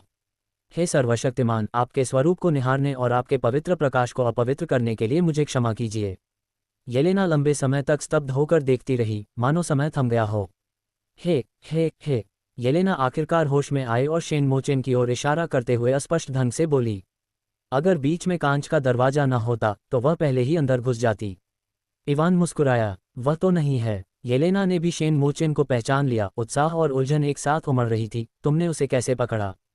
क्या वह यूपी कंट्री का उभरता हुआ सितारा नहीं था, कैथरीन अलेक्जेंड्रोवा का प्रेमी, जिसे वेरिएविच ने भगवान द्वारा चूमा गया लड़का के रूप में स्वीकार किया था? मिस येलेना, कृपया हमारे नियमों का पालन करें। यह न पूछें कि वह कहाँ से आया है, यह न पूछें कि वह कौन है। ये लड़का अंतरंग यौन संबंध नहीं बनाता। यदि आप जिद करती हैं तो हमें आपका अनुभव बीच में ही समाप्त करने का अधिकार है। इवान मुस्कुराते हुए सीधा खड़ा हुआ। बेशक, आप अभी भी अपना मन बदल सकती हैं। आप बिना किसी जुर्माने के इस दरवाजे से जा सकती हैं और 5 मिलियन पूरी तरह से वापस कर दिए जाएंगे। चुप रहो, बाहर निकलो। येलेना ने प्रवेश द्वार की ओर इशारा करते हुए गुस्से से कहा। कैथरीन, भावी डचेस, आप बेशक बहुत प्रभावशाली हैं, लेकिन इससे मुझे क्या फ़र्क पड़ता है? मैं आपके प्रेमी को जानता तक नहीं मैं किसी शेन मोचेन को जानता हूँ। मैं तो बस यहाँ पैसे खर्च करने और मौज मस्ती करने आया हूँ। इस अध्याय को नॉवल आयर.नेट द्वारा अपडेट किया गया है। स्वर्ग का द्वार खुला है, आपको एक सुखद संध्या की शुभकामनाएं। इवान ने थोड़ा झुककर अभिवादन किया और चला गया। येलेना का शरीर अनियंत्रित रूप से कांप रहा था, वह अपनी उत्तेजना को दबाने के लिए गहरी सांसें ले रही थी, फिर भी अपने सामने खड़े लड़के को देखते हुए वह सहज रूप से भावनाओं से भर उठी। धिक्कार है, इस बकवास से मुझे बेवकूफ़ बनाने की हिम्मत मत करना। अगली सुबह स्वर्ग छोड़ते हुए येलेना ने गुस्से में इवान को घेर लिया, उसका कॉलर पकड़कर दहाड़ते हुए बोली, उसे एक बार पाने के लिए कितना लगेगा?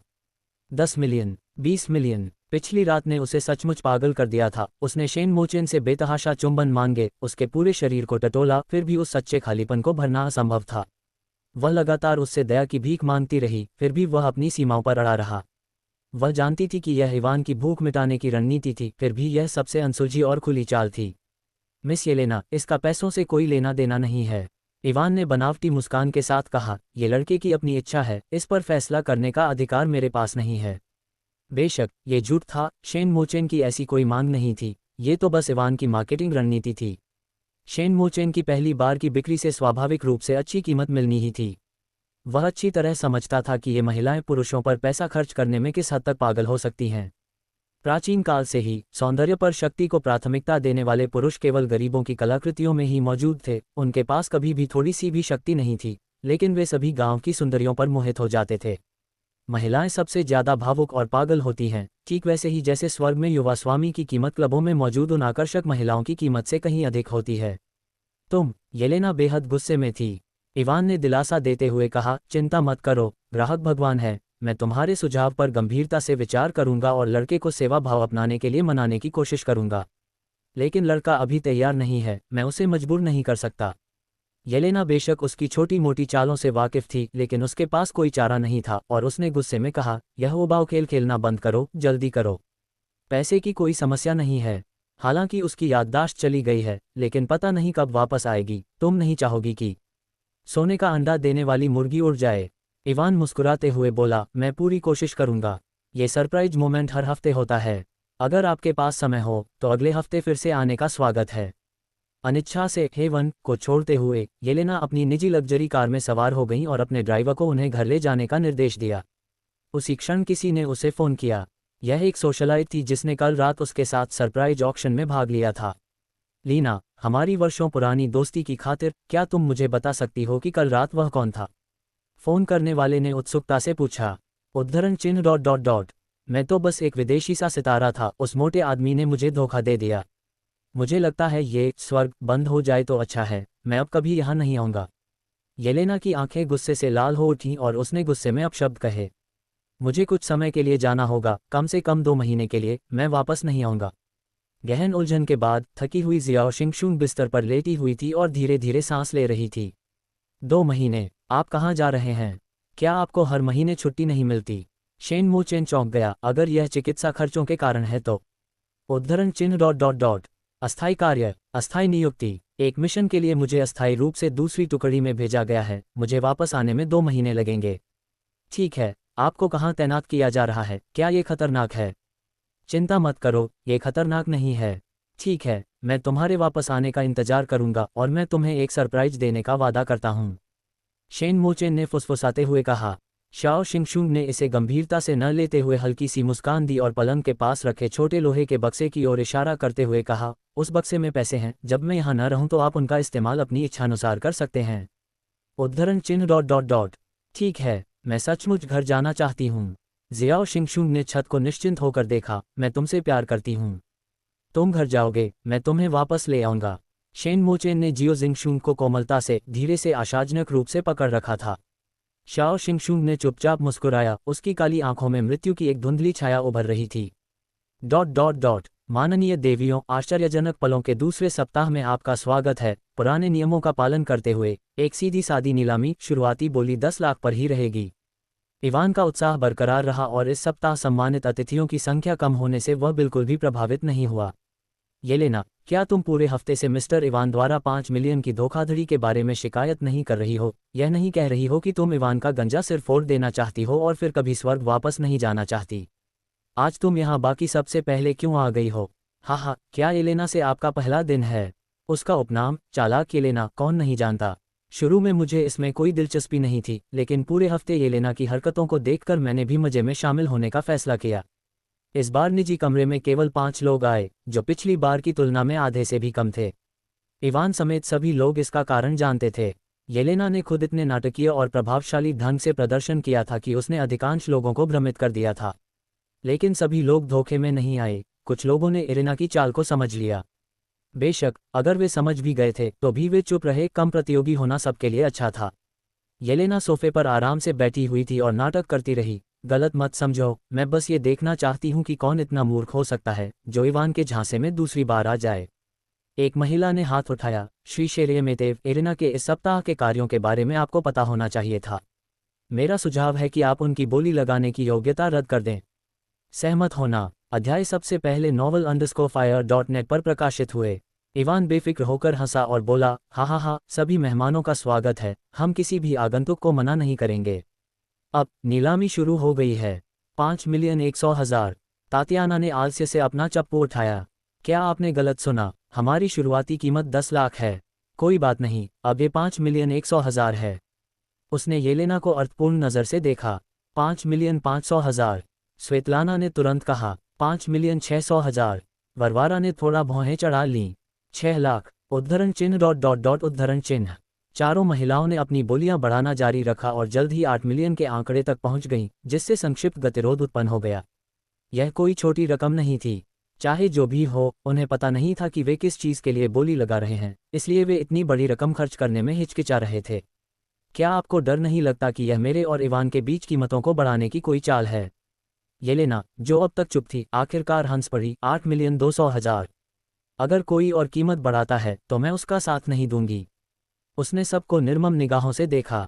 वह दांव लगा रही थी। अगर वह सचमुच उन्हें चकमा दे सकती तो आज रात उसकी जीत पक्की थी। वह अपने प्रेमी से फिर मिल सकती थी, एक बार फिर स्वर्ग लौट सकती थी। उसके शब्द सुनते ही बाकी लोग क्षण भर के लिए चुप हो गए। 9 मिलियन। तातियाना ने अपना चप्पू फिर से उठाया और हल्की मुस्कान के साथ इरिना को घूरते हुए कहा, तुम जितना ऐसा करोगी, मेरी जिज्ञासा उतनी ही बढ़ती जाएगी कि यह क्या है या कौन है। भले ही यह श्री इवान के पिता हो, मैं इसे स्वीकार कर लूंगी। ... हेलो मेरे प्यारे। तातियाना ने शेन मोचेन को कसकर गले लगाया। मुझे उम्मीद नहीं थी कि हम यहाँ मिलेंगे। आप मुझे तान्या कह सकते हैं। बहन तान्या। शेन मोचेन ने हल्की सी मुस्कान दी। उसने सोचा, हालांकि यह तान्या भी सुंदर थी, लेकिन उसकी छाती काफी सपाट थी।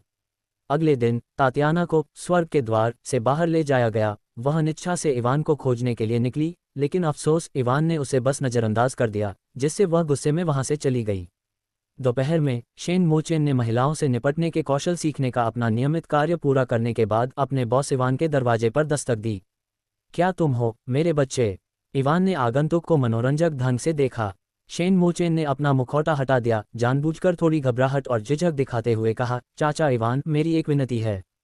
इवान मुस्कुराते हुए शेन मोचेन के पास गया और बोला, बोलिए बच्चे, ऐसी कोई बात नहीं है जो आप मुझसे न कह सकें, है ना? मैं अपनी तनख्वाह का कुछ हिस्सा एडवांस में लेना चाहती हूँ। शेन मोचेन परेशान लग रहा था, फिर उसने जल्दी से कहा, मैं वादा करती हूँ, मैं भविष्य में और भी ज्यादा मेहनत करूंगी।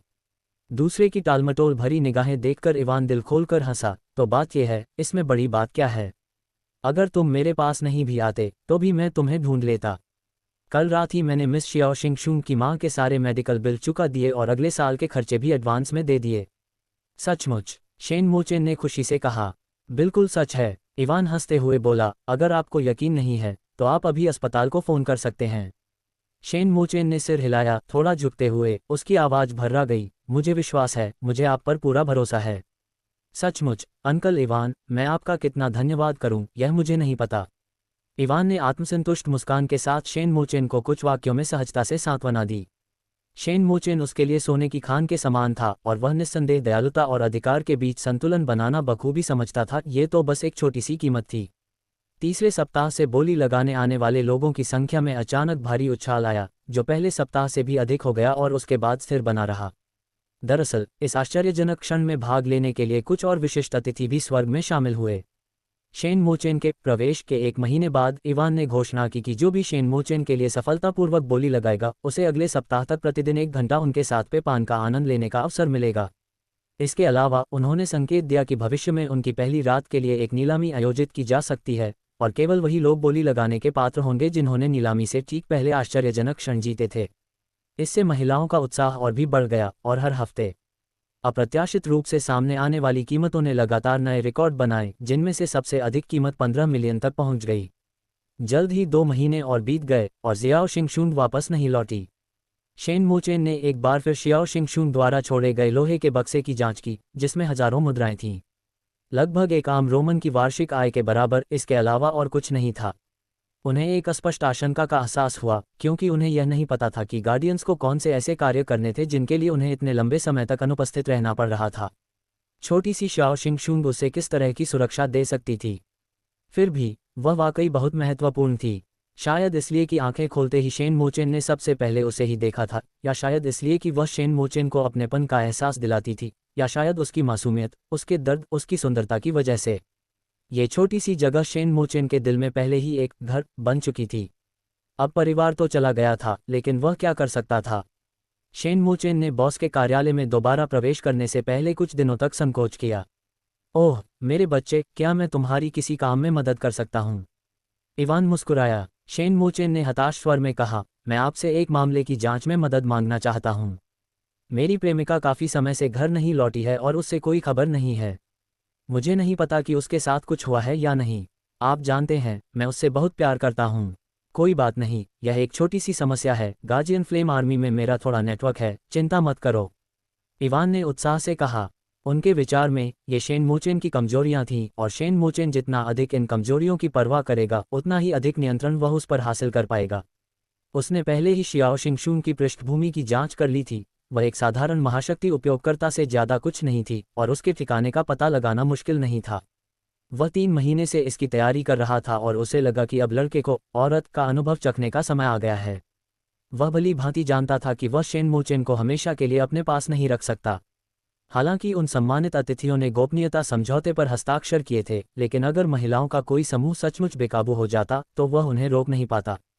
शेन मोचेन किसी भी समय जा सकती थी। शायद अलेक्जेंड्रोव परिवार के शासक द्वारा उसका पता लगा लिया जाए, या शेन परिवार रोमन में उसे खोज निकाले। किसी भी हालत में शेन मोचेन विभिन्न कारणों से उसे छोड़कर जा सकती थी। शायद अगले ही पल उसे दूसरे पक्ष से जितना संभव हो उतना लाभ प्राप्त करना था। हाल ही में उन्होंने नियमों में फिर से बदलाव किया और घोषणा की कि नीलामी में शेन मोचेन जीतने वाले को अगले पूरे सप्ताह उनकी कंपनी की सेवाएं मिलेंगी, लेकिन केवल पेय पदार्थों के लिए साथ जाने तक ही सीमित रहेंगी। इससे महिलाओं की बोली लगाने की उत्सुकता और भी बढ़ गई। बहुत से लोग अभी भी नहीं जानते थे कि वह रहस्यमयी सरप्राइज क्या था, लेकिन वे ये जानते थे कि जिन लोगों को वह रहस्यमयी सरप्राइज मिलता था, उन्हें कभी इसका पछतावा नहीं होता था। 2 दिन बाद लीसा ने बॉस के दरवाजे पर दस्तक दी। बॉस, मुझे हाल ही में कुछ अप्रिय समाचार मिले हैं, लीसा ने गंभीरता से कहा।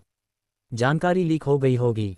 हाल ही में कुछ अजनबी मुझसे अचानक हुई नीलामी के बारे में पूछताछ कर रहे हैं। मुझे इतनी जल्दी होने की उम्मीद नहीं थी। इवान का चेहरा तनावग्रस्त हो गया। क्या हमें थोड़ी देर के लिए रुक जाना चाहिए? लीसा ने सुझाव दिया। विराम? इवान की आवाज़ अचानक ऊंची हो गई। क्या आप जानते हैं कि 1 सप्ताह के लिए विराम लेने में मुझे कितना खर्च आएगा? लीसा हिचकिचाई, लेकिन वह कोई साधारण व्यक्ति नहीं है। मैंने सुना है वह शेन परिवार का उत्तराधिकारी है। मुझे पता है, इवान ने असंतुष्ट होकर चिल्लाते हुए कहा। यूपी का परिवार? क्या उसका हाथ रोमन तक पहुंच सकता है? लिसा और भी ज़्यादा समझाने की कोशिश कर रही थी। सचमुच ये संभव नहीं है। लेकिन इवान और भी ज़्यादा असंतुष्ट हो गया और अधीरता से गुर्राया। क्या तुम पागल हो? क्या तुम्हें पता है कि उसने पिछले 3 महीनों में मुझे कितना राजस्व दिलाया है? कम से कम 200 मिलियन। सोचो, ये तो पिछले साल का हमारा पूरे साल का शुद्ध लाभ है। और अब तुम उसका काम रोकना चाहते हो? हाँ, मैंने जल्दबाजी की। लीसा ने माफ़ी मांगने के लिए तुरंत अपना सिर नीचे कर लिया। उद्धरण चिन्ह ... हालांकि आपने जो मुद्दा उठाया है वह भी काफ़ी सामयिक है। ऐसे में चलिए उसे सचमुच उन महिलाओं ने 3 महीने से हंगामा मचा रखा है। क्या उसे ठीक से प्रशिक्षित किया गया है? हाँ, उसे प्रशिक्षण दिया गया है। तो चलो इसी के साथ आगे बढ़ते हैं, इवान ने हाथ हिलाते हुए कहा। लड़कों को हमेशा असली मर्द बनने के लिए समय चाहिए। लिसा ने अपना नाम वापस ले लिया। तथाकथित प्रशिक्षण में स्वाभाविक रूप से शेन मोचेन को महिलाओं को प्रसन्न करने की विभिन्न तकनीकें सिखाई जा रही थीं। महाप्रबंधक होने के नाते लीसा स्वाभाविक रूप से इसकी प्रभारी थीं। अपने कर्तव्यों का निर्वाह करते हुए लिसा ने व्यक्तिगत रूप से शामिल होने में कोई संकोच नहीं किया और शेन मोचेन के साथ हर गहन चर्चा में स्वयं भाग लिया। उन्हें विश्वास था कि इस समय शेन मोचेन केवल गणित के जानकार नहीं थे, बल्कि उन्होंने अपने कौशल में महारत हासिल कर ली थी। बेशक इवान को लिसा द्वारा लंबे समय से निजी लाभ के लिए सार्वजनिक संसाधनों का दुरुपयोग करने की बात पता थी, लेकिन उसे इससे कोई फर्क नहीं पड़ता था। वह उसकी सक्षम सहायक थी जब तक परिणाम संतोषजनक थे, प्रक्रिया मायने नहीं रखती थी। इवान ने तुरंत यह बात फैला दी कि अगला कार्यक्रम एंजल बॉय की वयस्कता की रात होगी और उसे उम्मीद थी कि लड़के को बड़ा होने में मदद करने के लिए इच्छुक सभी उत्साही बड़ी बहनें अच्छी तरह से तैयार होंगी। अंकल इवान, क्या आपने मुझे बुलाया था? शेन मोचेन एक बार फिर इवान के कार्यालय में दाखिल हुआ, मानो वह बिल्कुल निर्दोष दिख रहा हो। जी हाँ, आपकी प्यारी प्रेमिका मिस शियाओ शिंगशुंग के बारे में। इवान ने मुस्कुराते हुए कहा, मुझे उसका पता चल गया है। वह फिलहाल एक गुप्त मिशन पर एक छोटी सी टीम के साथ तैनात है, लेकिन वहाँ कोई जानलेवा स्थिति नहीं है। वह ज़्यादा से ज़्यादा 2 या 3 महीनों में वापस आ जाएगी। क्या वह अभी भी सेंट मैरी सिटी में है? वह सेंट मैरी सिटी के आसपास है। दुर्भाग्यवश जियाओ शिंगशुंग शायद वापस नहीं आएगी। शेन मोचेन के जाने के बाद इवान के चेहरे पर एक हल्की मायावी मुस्कान दिखाई दी। शाओ शिंगशुंग की खबर का पता लगाना मुश्किल नहीं था। गार्जियन फ्लेम आर्मी में उसके दोस्तों के अनुसार उसे एक बेहद खतरनाक जगह पर स्थानांतरित कर दिया गया था, जहां जीवित रहने की संभावना बहुत कम थी। हालांकि उसे अच्छा वेतन और मुआवजा मिलेगा, लेकिन उसका इरादा शेन मोचेन को सच बताने का नहीं था। आखिरकार कुछ महीनों में शेन मोचेन शायद इस दुनिया में न रहे। शेन मोचेन से झूठ बोलने पर उसे कोई अपराधबोध नहीं हुआ। अगर किसी को दोष देना था तो वह शेन मोचेन का भोलापन था। बॉस के दफ्तर से निकलते समय शेन मोचेन को बेचैनी महसूस हो रही थी। उसने इवान की बेतुकी बातों पर कभी विश्वास नहीं किया था। अब वह लगभग निश्चित हो सकता था कि शियाओ शिंगशुंग की स्थिति अच्छी नहीं थी। अगर जियाओ शिंगशुंग वाकई ठीक होता तो इवान ने उसे स्थिति के बारे में विस्तार से बताने में कोई कसर नहीं छोड़ी होती, बजाय इसके कि वह अभी की तरह इतनी स्पष्ट और सही तरीके से बात करे। क्या वह अभी भी यहीं है या वह चली गई है? इवान के सूक्ष्म भावों का विश्लेषण करते हुए शेन मोचेन ने सोचा कि जियाओ शिंगशुंग अभी भी जीवित होनी चाहिए। सेंट मैरी शहर के आसपास ये किस प्रकार का अत्यंत महत्वपूर्ण और खतरनाक स्थान हो सकता है? हालांकि शेन मोचेन ने शियाओ शिंगशुंग पर सेव पॉइंट का प्रयोग किया था, फिर भी वह बेचैन महसूस कर रहा था। ऐसा प्रतीत हुआ कि उनकी कार्रवाई में तेजी लाने की आवश्यकता थी। अलेक्सांद्रोव परिवार, कैथरीन। शेन मोचेन ने मन ही मन इन 2 शब्दों को दोहराया। इन दिनों वह अक्सर मेहमानों के मुंह से ये शब्द सुनता था।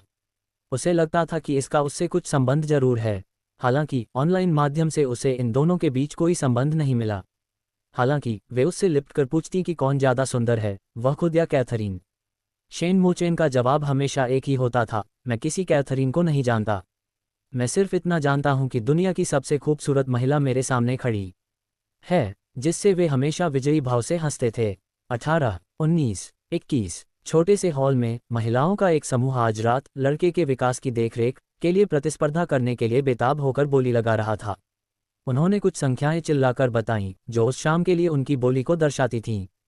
जाहिर है इन संख्याओं के पीछे की इकाई लाखों थी। उन्होंने इसे कहने की जहमत नहीं उठाई। दरअसल उन्हें लड़के के शव की जरूरत नहीं थी। बात बस इतनी सी है कि परिपक्व, शालीन, भावुक, दयालु और मददगार महिलाओं के रूप में वे स्वाभाविक रूप से लड़के के विकास के किसी भी पल को नहीं चूकेंगी और जब भी उसे जरूरत होगी मदद करेंगी। और इस समय उस मासूम लड़के को एक असली आदमी बनने की जरूरत थी और उन्होंने उसे व्यक्तिगत रूप से गले लगाकर और अपने सीने से उसे सिखाना जरूरी समझा। दरअसल उनकी मौजूदा दीवानगी सिर्फ लड़के के एक हफ्ते के उपयोग के अधिकार खरीदने के बारे में नहीं थी, बल्कि इसे कहीं ज़्यादा मान सम्मान और प्रतिष्ठा से जुड़ी थी।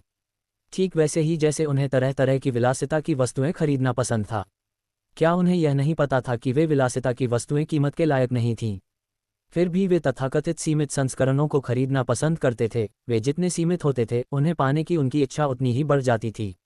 वे पहले से ही दुनिया की सबसे धनी महिलाएं थीं, इतनी अमीर की उनकी कोई इच्छा ही नहीं थी। उनका एकमात्र शौक बची खुची प्रतिस्पर्धा ही थी। कौन खर्च की लागत का मूल्यांकन लागत प्रभावशीलता के आधार पर करता है?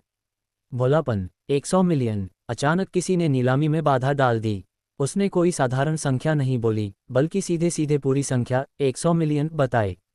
सभी की निगाहें बोली लगाने वाली क्रिस्टीना अल्जामसोवा पर टिक गईं। क्या तुम पागल हो? येलेना ने भौहें चढ़ा लीं। असल में क्रिस्टीना यहाँ कोई वीआईपी नहीं थी। उसने शायद कुछ सुना होगा। उस आश्चर्यजनक क्षण से आकर्षित होकर प्रवेश पाने के लिए उसने बहुत सारा पैसा खर्च किया होगा।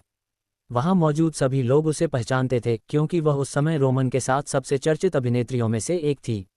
लेकिन समस्या ये थी कि वह महज एक अभिनेत्री थी, भले ही वह एक जाना माना नाम थी, लेकिन वहां मौजूद लोगों में सबसे गरीब तो वही होनी चाहिए थी। इसके अलावा अफवाहें थीं कि वह महिलाओं को ज्यादा पसंद करती थी। खैर छोड़िए, असल में वह एक आदमी को पाने के लिए 1 करोड़ रुपए खर्च करने को तैयार थी। हालांकि उन्हें इस बात पर कोई संदेह नहीं था कि उसने इतनी कमाई की थी, लेकिन एक मशहूर अभिनेत्री होने के नाते उसके खर्चे भी काफ़ी ज़्यादा होते थे। अगर वह एक $700 मिलियन का इंतजाम भी कर लेती तो भी यह निश्चित रूप से बहुत महंगा पड़ता। क्रिस्टीना की उम्मीदवारी के बाद माहौल कुछ हद तक शांत हो गया। 100 मिलियन की रकम उनके लिए भी बहुत बड़ी थी, उन्हें इस पर दोबारा विचार करना पड़ा। अगर यह 100 मिलियन अधिकारों को खरीदने के लिए होती तो शायद उन्हें इसमें दिलचस्पी होती, लेकिन फिलहाल तो ये सिर्फ एक हफ्ते के अनुभव की बात थी। क्या एक हफ्ते के आनंद के लिए 100 मिलियन खर्च करना वाकई उचित था? आप बोली लगाते रह सकते हैं, लेकिन मेरे पास सिर्फ 100 मिलियन ही हैं। क्रिस्टीना ने अपनी छाती से एक चेक निकालते हुए और उसे मेज पर पटकते हुए कहा। ... बधाई हो मिस क्रिस्टीना, आपको यह उपाधि प्राप्त होगी। इवान ने आदरपूर्वक और विनम्रता से आगे आगे चलते हुए कहा। हेवन का कारोबार काफ़ी अच्छा था, या यूं कहें कि इस तरह के अनैतिक धंधे से आमतौर पर काफ़ी मुनाफा होता था, लेकिन मुनाफे की वजह से ही इस पर कड़ी नज़र रखी जाती थी। इवान को भी कामकाज सुचारू रूप से चलाना था और कर्मचारियों को आर्थिक सहायता और लाभ मुहैया कराने थे, जिससे उसे सालाना करीब 200 मिलियन का मुनाफा होता था। लेकिन शेन मोचेन की बदौलत आज की नीलामी से ही उन्हें पिछले साल के शुद्ध लाभ का आधा हिस्सा मिल गया। Ads by pub future ads. Ivan मन ही मन बहुत प्रसन्न था। बस करो, मुझे इस बारे में तुमसे बात करने में कोई दिलचस्पी नहीं है, मैं अभी शेन मोचेन से मिलना चाहता हूँ।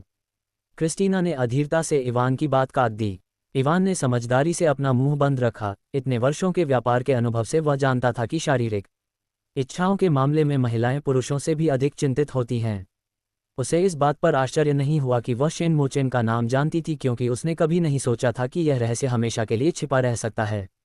आशा है आपकी रात अच्छी बीतेगी। क्रिस्टीना को शेन मोचेन के कमरे में ले जाने के बाद इवान ने झुककर अभिवादन किया और जल्दी से चला गया। शेन मोचेन, ये वास्तव में तुम ही हो? क्रिस्टीना शेन मोचेन के चेहरे को निहारती हुई खुशी से चिल्लाए। ... अगली सुबह क्रिस्टीना शेन मोचेन की बाहों में जाग उठी। शेन मोचेन अब भी अपने सिर पर विग पहने हुए थे, उनका चेहरा मेकअप से सजा हुआ था, वे अलौकिक रूप से अद्वितीय थे और शुद्ध सुंदरता का प्रतीक थे। सुप्रभात। शेन मोचेन ने रोमन की मशहूर अभिनेत्री क्रिस्टीना को पहचानते हुए उसके चेहरे पर हल्के से चुंबन किया।